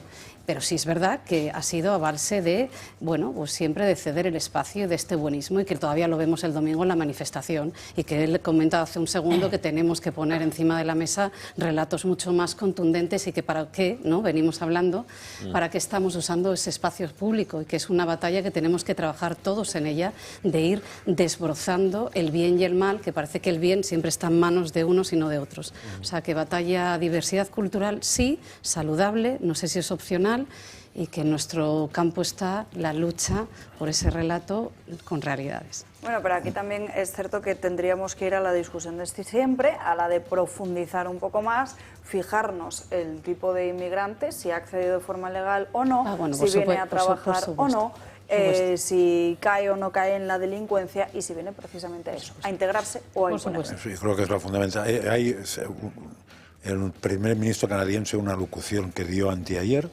dice, yo creo que la traducción es un poco forzada, pero dice: todos los canadienses debemos unirnos en torno a los valores musulmanes, que son los valores de Canadá. Creo que es un poco forzada. Me parece que, yo no soy muy de idiomas, pero que sería mejor si dijera: todos los canadienses debemos unirnos en torno a valores musulmanes, que son valores de Canadá. O sea, no dice todos y todos, pero vamos, es muy significativo que el primer ministro de Canadá diga esto en unas jornadas, ¿eh? Hemos comenzado hablando, valorando, Miguel Ángel Durán, si no me equivoco, sobre la imposición a nuestros hijos. Creo que lo ha mencionado Miguel Ángel, y precisamente de esto va la segunda noticia de hoy, ¿no? Sí, porque de Canadá nos vamos hasta Ferraz. Algunos se quedarán en la puerta, entiendo que no, que todos querremos entrar por si acaso, porque ahora el Partido Socialista ha creado, bueno, ha dejado en el Congreso de los Diputados una proposición de ley orgánica para modificar el Código Penal. Y esto es de la propia web del Partido Socialista. Dice que el Grupo Socialista propone castigar con cárcel las falsas terapias de conversión. Esto es cuando voy a poner un ejemplo. Yo tengo un hijo y mi hijo es un hombre, un varón, decide, oiga, pues yo creo que sufre de disforia de género y me siento mujer. Pues yo como padre intento educar o explicarle cómo funcionan los sexos, masculino, femenino, hombre, mujer, y a partir de ahí intentamos generar un ámbito para dirigir a mi propio hijo. Pues ahora el Partido Socialista se va a adentrar dentro de las casas, se va a entrar en las casas para, pues si tú haces esto con tus propios hijos, ¿cómo les educas? Igual vas a ir a la cárcel. Y en el propio documento dice que tiene unos puntos y dice que se van a castigar con pena de prisión de 6 meses a 2 años para que el que aplique o practique este tipo de terapias.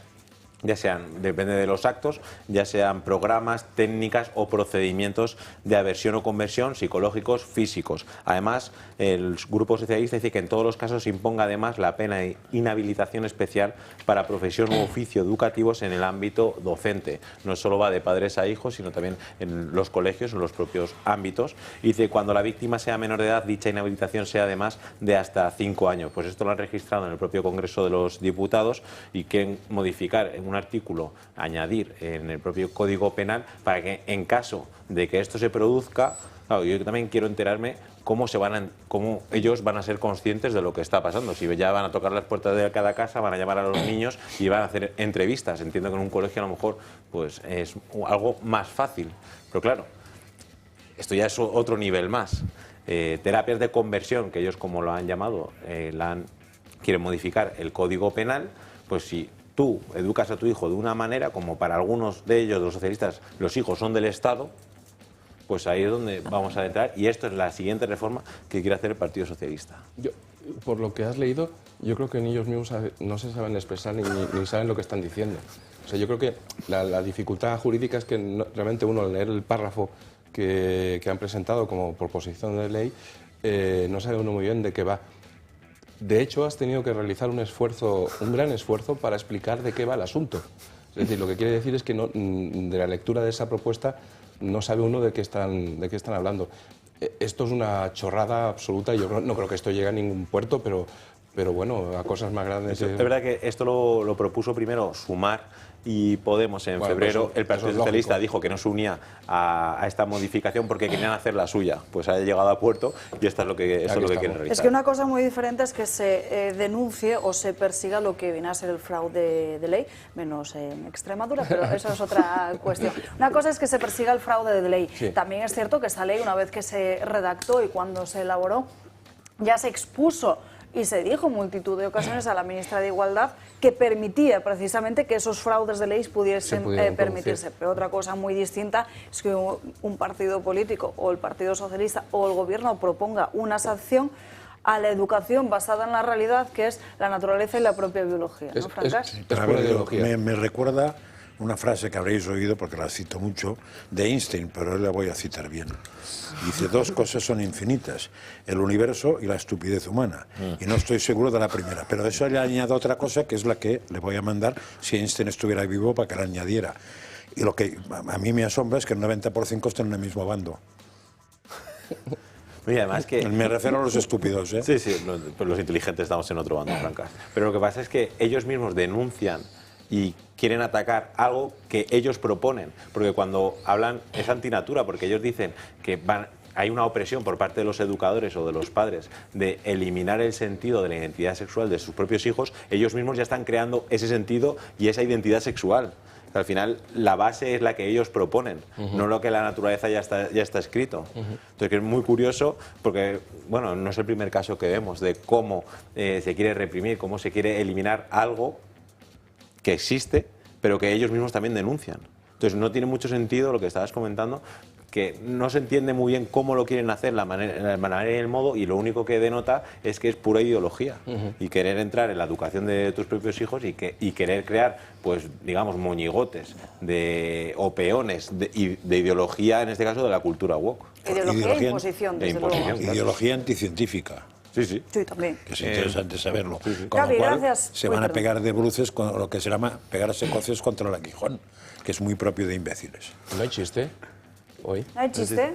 Bueno, a ver, pues si quieres saco. Sí, claro, es que sin chiste no es lo mismo. Yo también tendré uno, ¿eh? Sí, ojo, Ojo. Sí, vamos con Miguel Ángel. Vámonos conmigo. Yo me esfuerzo porque sean malos, ¿eh? Un día vamos a hacer aquí un ring de chistes y vamos a ir poniendo a los diversos invitados ahí enfrente a ver quién aguanta hasta el final. En realidad son dos, pero el primero, va un señor al médico y le dice, oiga doctor, mira, es que me duele mucho el pecho, me encuentro fatal. Dice, pero a ver, ¿usted qué edad tiene? Dice, 56. Dice, bueno, pues hombre, diga usted 33. Dice, doctor, yo digo lo que usted quiera, pero es que nadie me va a creer. Bueno, casi se ríe, ¿eh? No, Frank ha sonreído. Ha sonreído. Dice, bueno, va un hombre a un videoclub y dice, oye, pues quiero alquilar Batman Forever. Y dice, no, para siempre no, tienes que volver a Tomorrow. Hay otro que dice, se encuentra uno... Ha habido gente, perdón, ha habido gente que no está presente aquí en esta habitación que ha dicho, Alba igual no lo entiende. ¡Hola! No sé si por el inglés lo que ha dicho, porque lo que ha dicho. Eso ha dolido. El último dice que se encuentra un otro y dice, oye, mira, que el otro día vi una foto de Einstein y dice, y Albert Einstein es que feo, feísimo. Dice, ¿qué dice, hombre? El feo era su hermano, Frankenstein. Sí. Dice, y Frankenstein llega a su casa y dice, mamá, me voy de caza. Y dice, pues llévate la escopeta. Y dice, no, mamá, me voy de caza para siempre.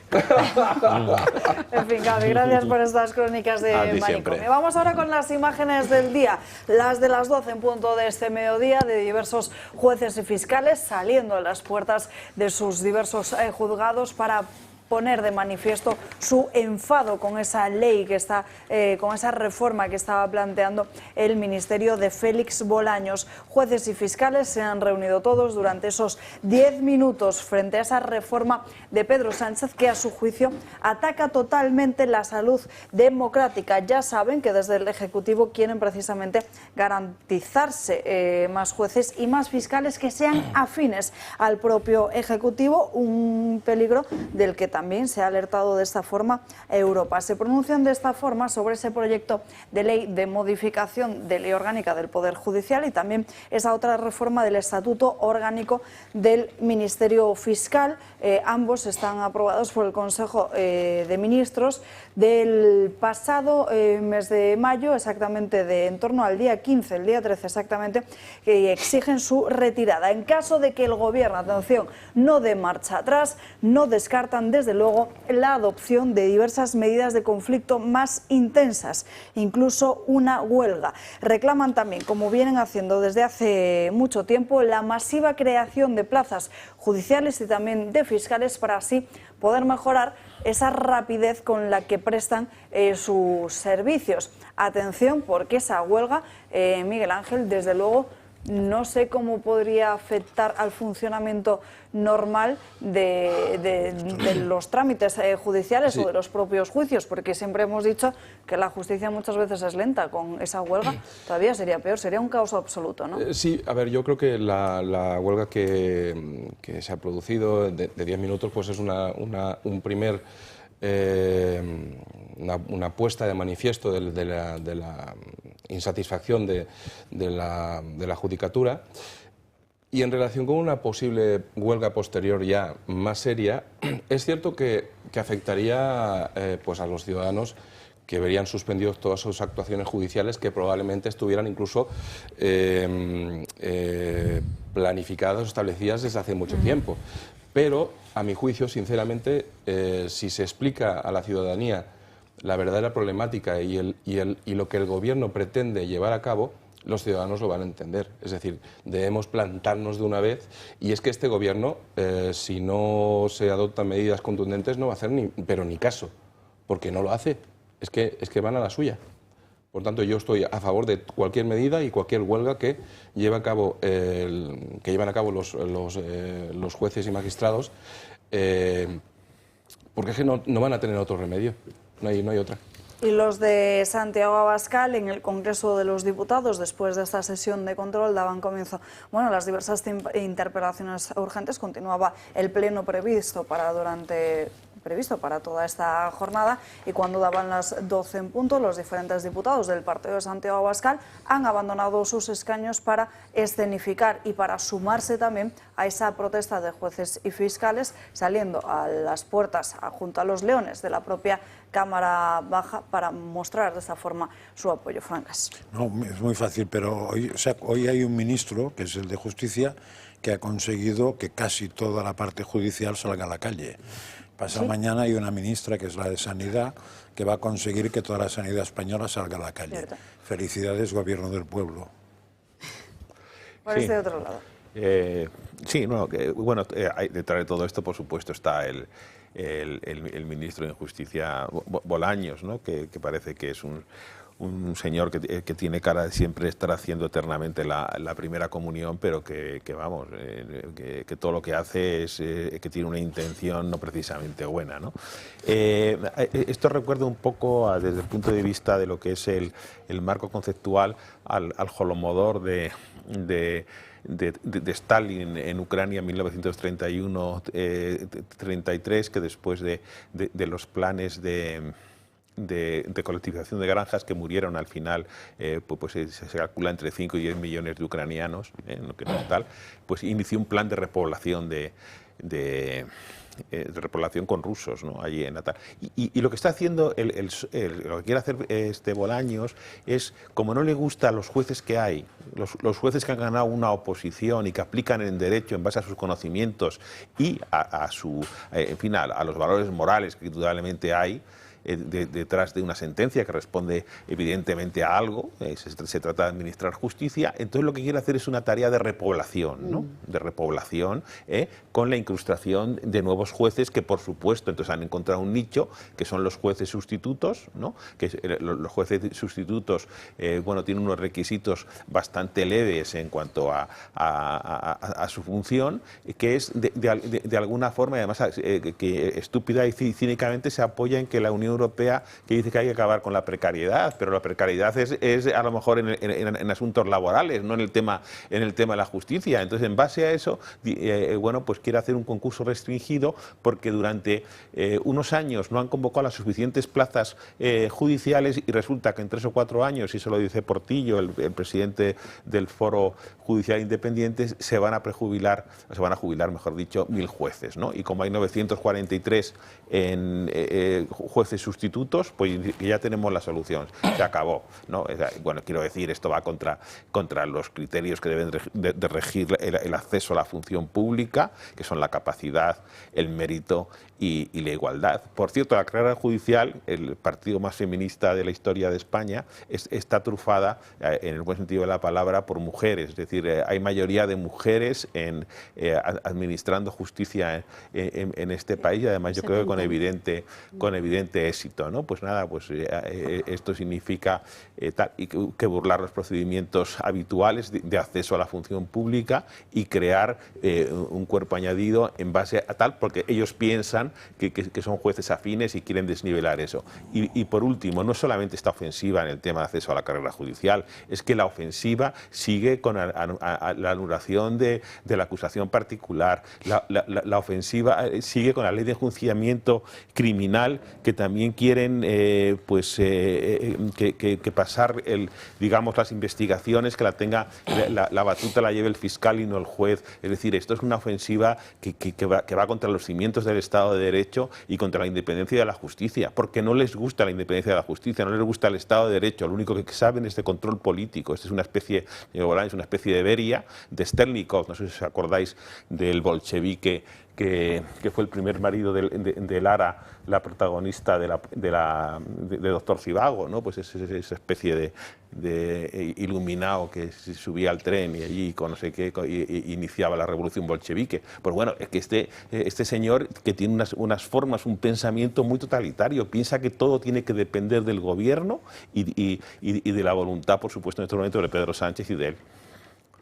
Poco, nada, breve, muy breve, que el parón histórico, que me parece que lo tenemos que alabar, que me alegra mucho verlo en la tele, que me encanta ver el gesto de Vox, que me parece que salen en defensa propia, que pobres y falta les hace, y en defensa de la democracia. Y que esta ley que avecina, ¿no?, el proyecto de ley de Bolaños, lo que quiere es abaratar la accesibilidad, calumnia nuevamente la cultura del esfuerzo y traslada eso de forma transversal, porque en efecto están con pánico, y como tenemos pánico, pues asistimos al terror a través del control, y qué mejor control que esa apertura de puertas a 1.300 jueces con el único interés de democratizar, parece ser, pero que es mentira. Al final es un maquillaje que lo que pretende es, pues, infiltrar, controlar y demonizar, porque también, fíjate una cosa, Alba, y no sé qué piensan mis compañeros, pero yo creo que al final todo esto también obedece a ese complejo tan grande que tenemos en este país, y que hay ese tufillo por ahí detrás, ¿no?, de que el que está al mando, que está un juez, un fiscal, salvo algunos, sí, es verdad, bueno, como que son la élite, ¿no? Entonces tenemos como que demonizarla y abrirla y democratizarla, y eso siempre está en contra de la cultura del esfuerzo, y yo entiendo que todas estas personas que están ahí están porque han estudiado, se han esforzado y han ganado por mérito propio ese cargo propio, ¿no? Sí, a ver, si es que acabas de decir una cosa que es muy interesante, que es el tema de democratizar. Se nos está intentando meter en la cabeza que democratizar es igualar a todos como si fuéramos tontos, en todo, ¿no? Y entonces eso no funciona. El otro día, no sé en qué radio, escuché al presidente de una de las asociaciones que ha convocado esto, que rompía los dogmas que hay sobre si los jueces son hijos de ricos, todo eso. Me quedé con un dato solo. El 6% de la última promoción, solo el 6%, sus padres o madre o abuelo o abuela vienen del mundo judicial. Solo el 6%. Y atención a estas claves: reducción de la inversión, reducción de la productividad, reducción de los ingresos en la familia y cada vez más y más asfixia fiscal. Es una de las principales conclusiones del informe del Instituto Juan de Mariana, que nos va a detallar Marien Vallejo.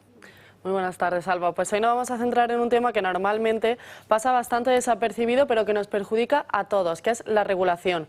Su exceso tiene consecuencias negativas que no solo afectan a la economía de un país o de una región, sino también a los propios ciudadanos. El Instituto Juan de Mariana ha realizado un informe que arroja datos muy reveladores.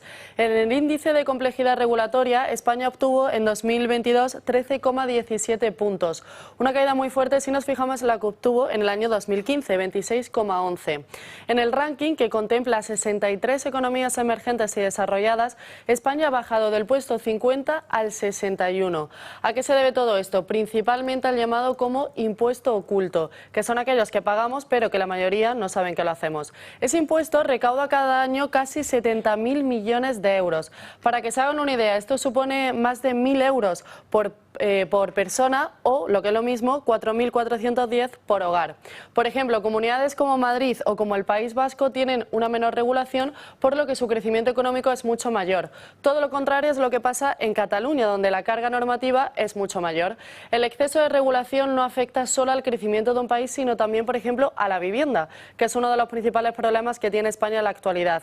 Todo esto hace que el desarrollo de una nueva vivienda tarde entre 10 y 14 años, y como consecuencia esto ha provocado un déficit acumulado de más de 423.000 viviendas. Así que, como vemos, el tener una mayor regulación pues no beneficia a nadie, ni siquiera a nuestra economía.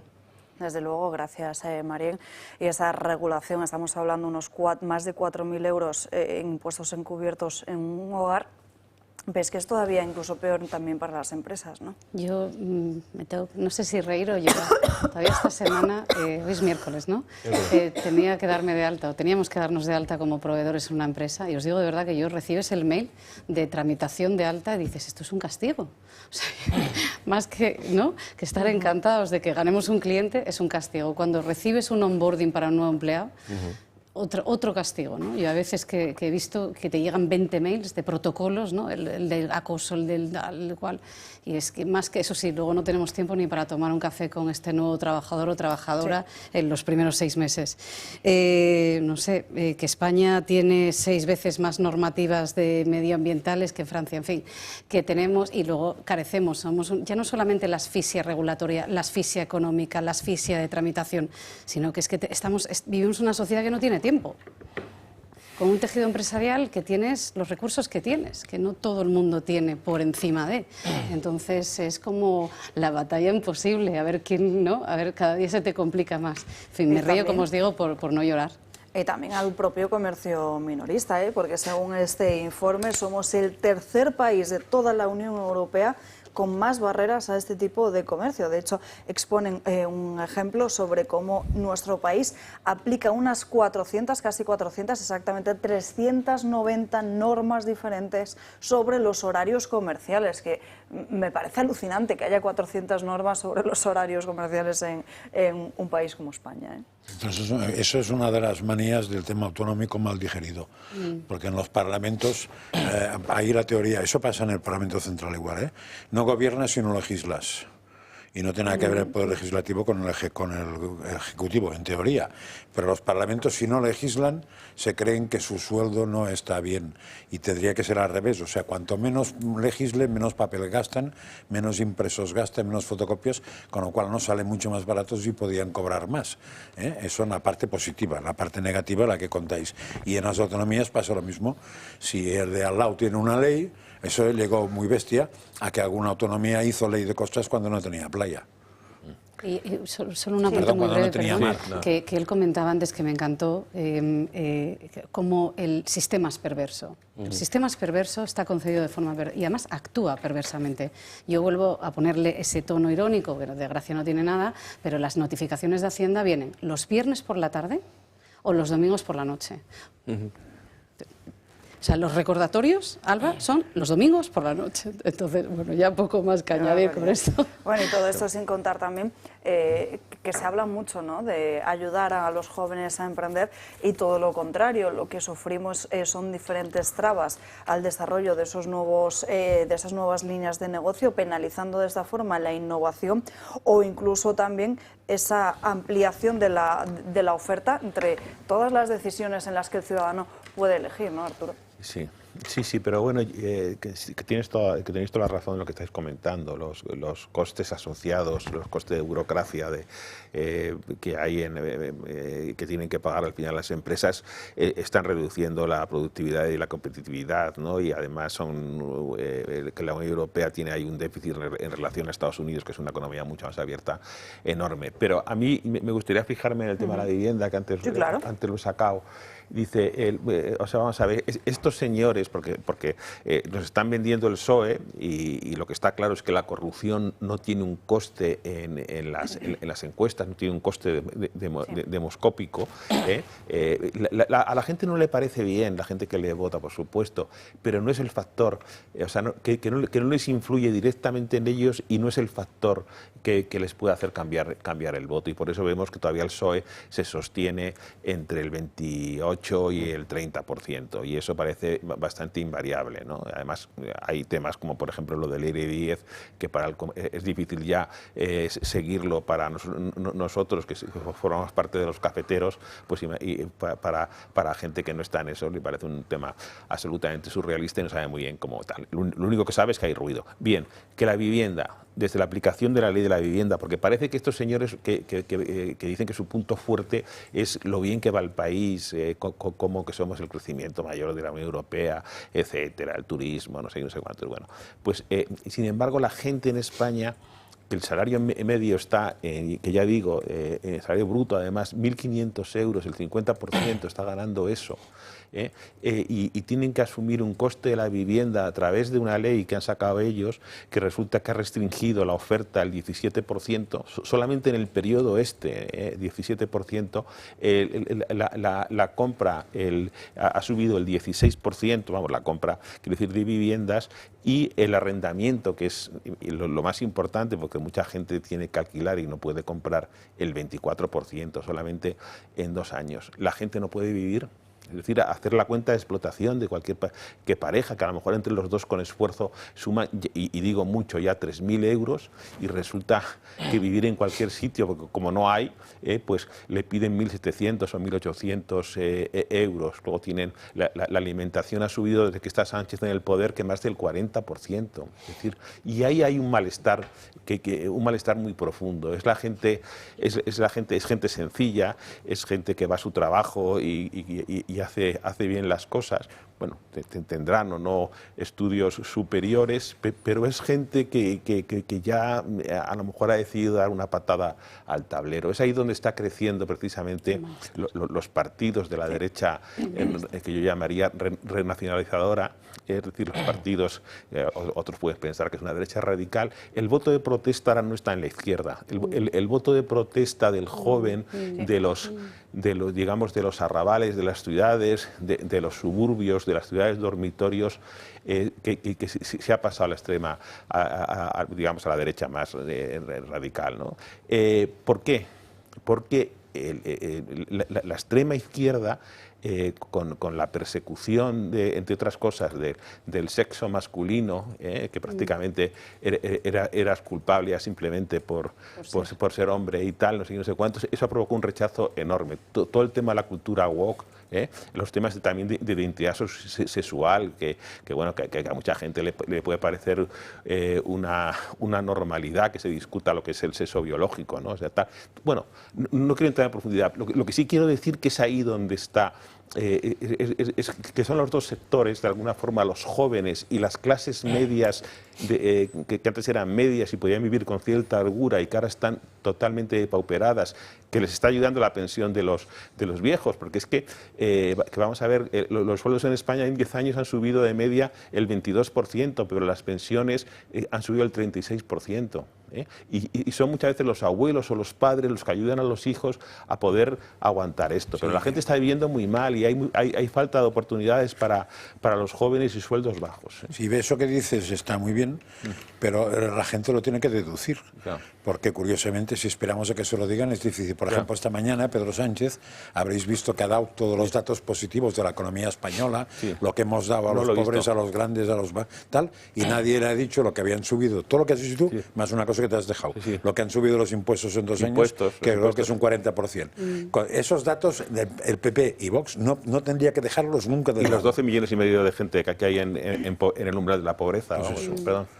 Y nos vamos a ir, porque ya estamos un poco fuera de tiempo, a la última pausa de publicidad del día de hoy. Enseguida volvemos.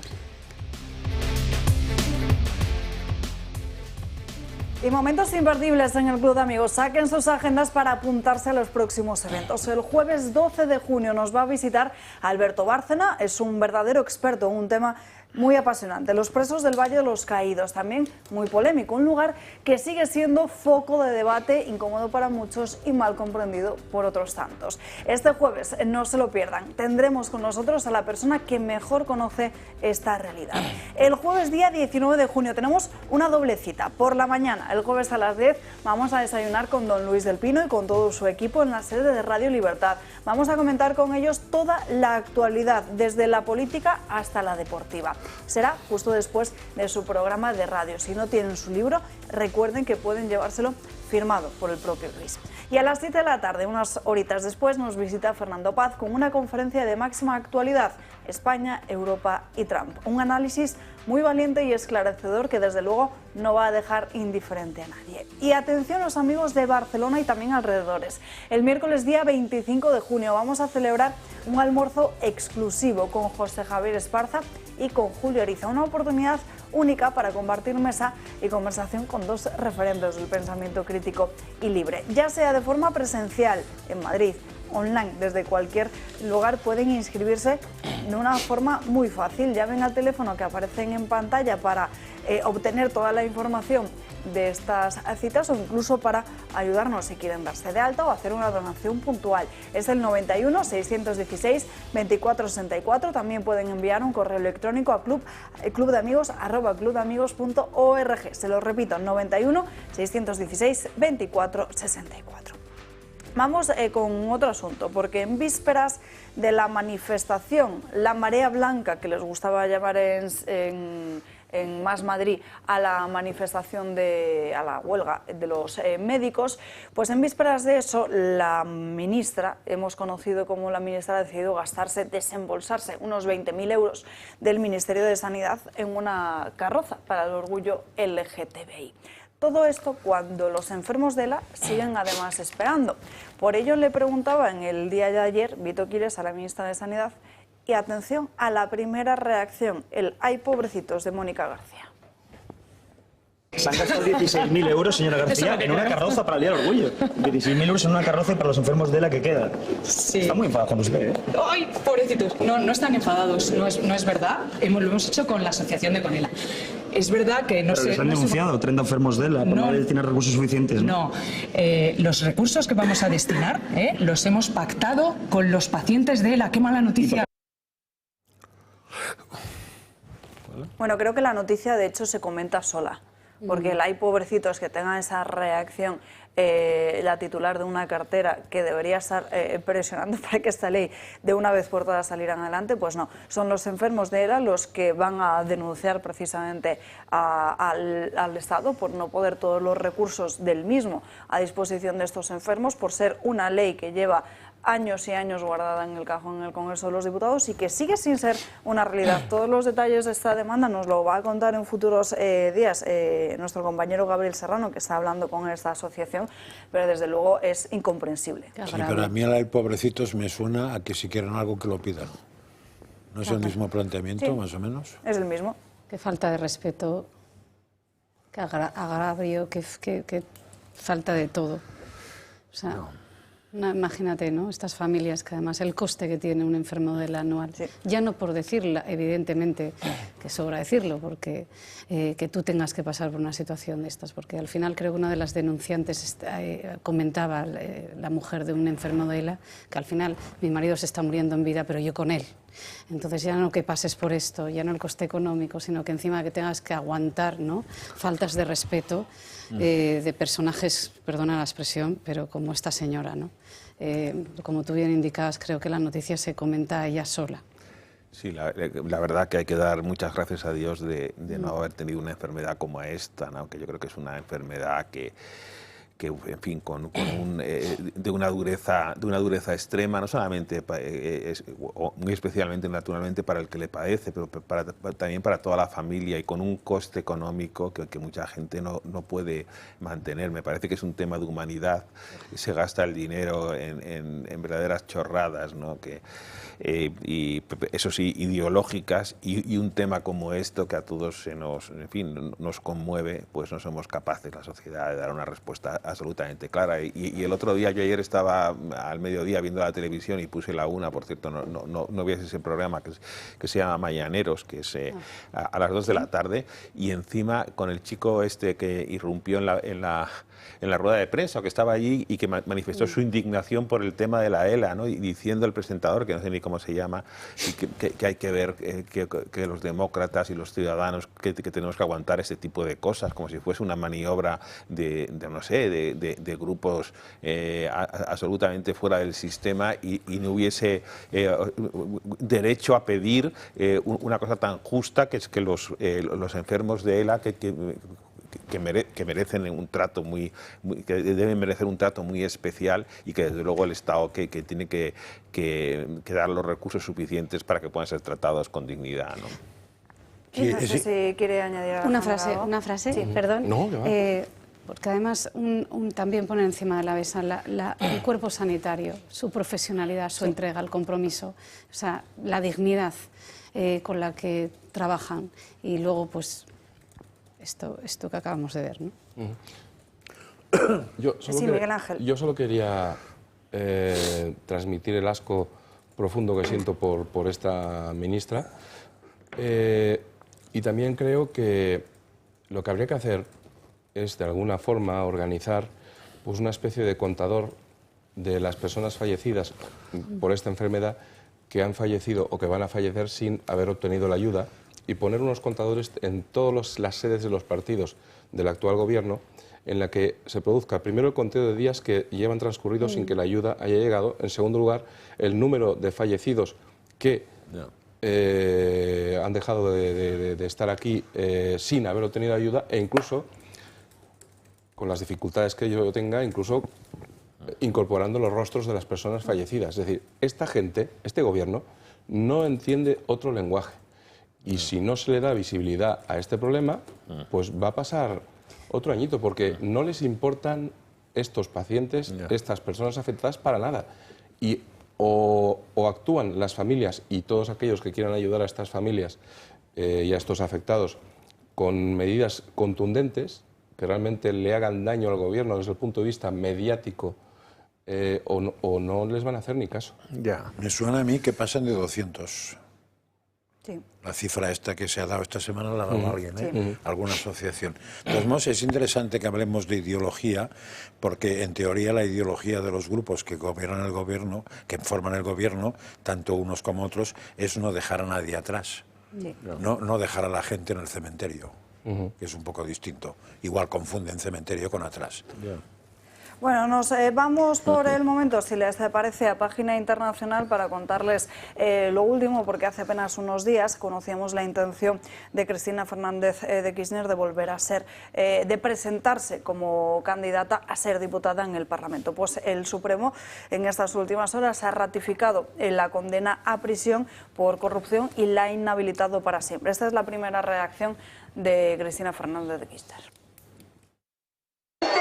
Triunvirato de impresentable que funge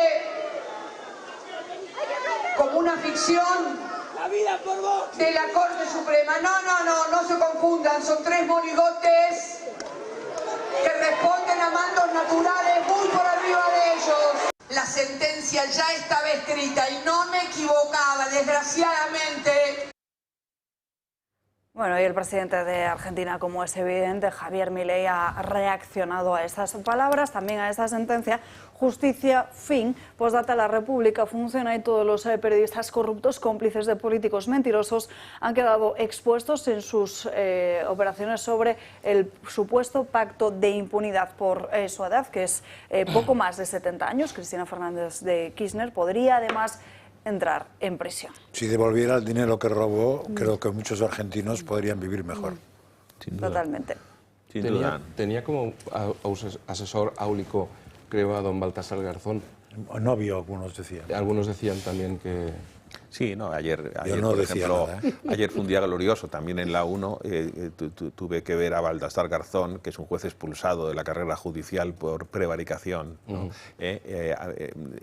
Dogmatizando y hablando de su experiencia como juez y que, en fin, que lo de García Ortiz era completamente irregular, que se basaba en conjeturas, que los indicios eran muy endebles, en fin, bueno, una defensa, un señor que realmente, aparte de la fortuna que está ganando con Venezuela y con todas las dictaduras de América del Sur, en fin, me merece... bueno, volviendo al tema de Kirchner que planteaba Salva, en fin, esta señora tenía que haber estado fuera de la política hace muchísimo tiempo. El daño que han hecho a Argentina, todo esto, porque ya al partido justicialista ya no se llama justicialista, ni se le llama peronista, se le llama kirchnerista, ¿no?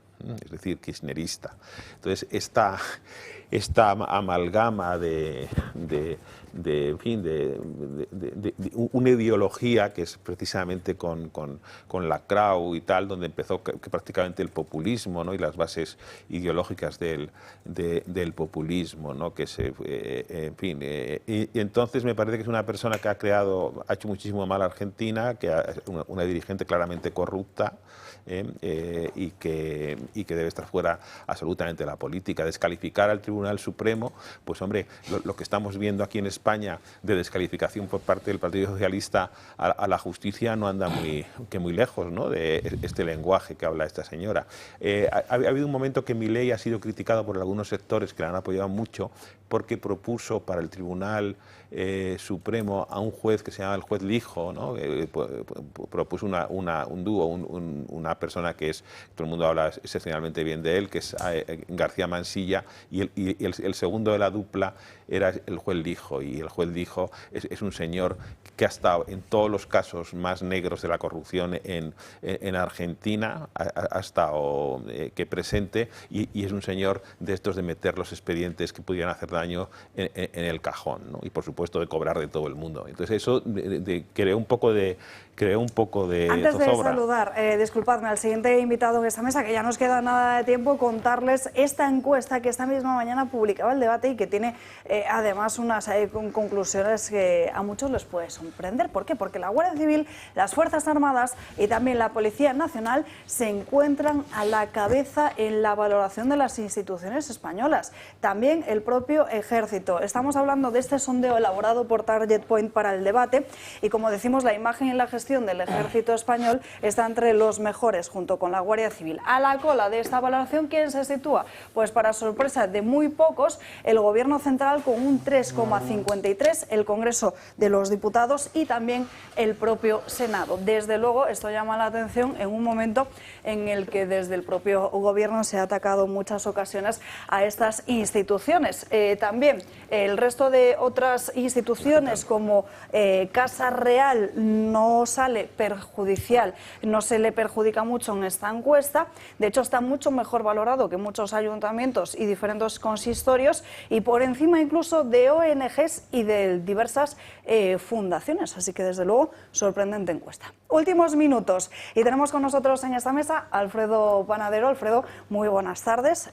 Tenemos que hablar de esa película Sonido de Esperanza, ¿no? Efectivamente, Sonido de Esperanza, que la vamos a estrenar dentro de nada, el 20 de junio en cines, y con muchas ganas de que todos lo podáis ver muy pronto.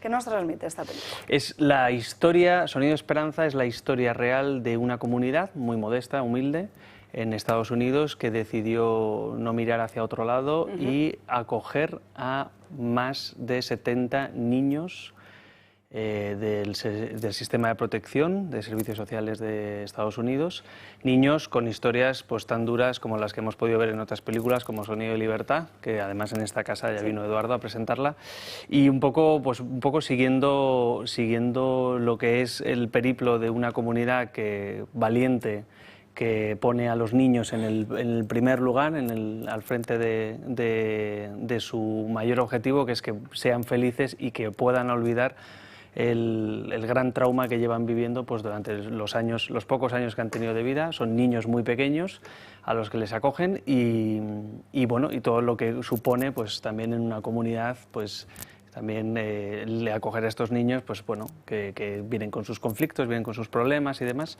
y hace un poco que la comunidad pues, crezca en energía, en vida y en esperanza también. Se transmiten, como siempre, en todas las películas que nos proponéis, valores muy importantes, ¿no? Sí, efectivamente.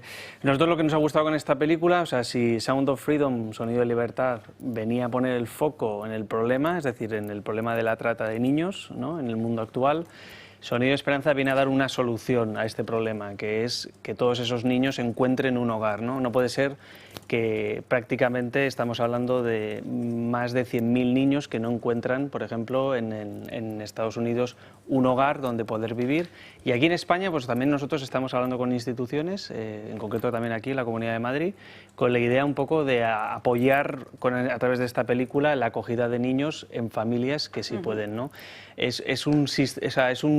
creo que es un tema un poco tabú hoy en día, no sé por qué, pero adoptar, todo el mundo sabe lo que es adoptar, pero acoger, no todo el mundo sabe que a día de hoy cualquier persona con muy poquitos requisitos puede acoger a niños y no tiene que acogerlos de manera permanente, no necesariamente, es decir, que puede acogerlos durante el periodo de tiempo que sea necesario hasta que encuentre una familia.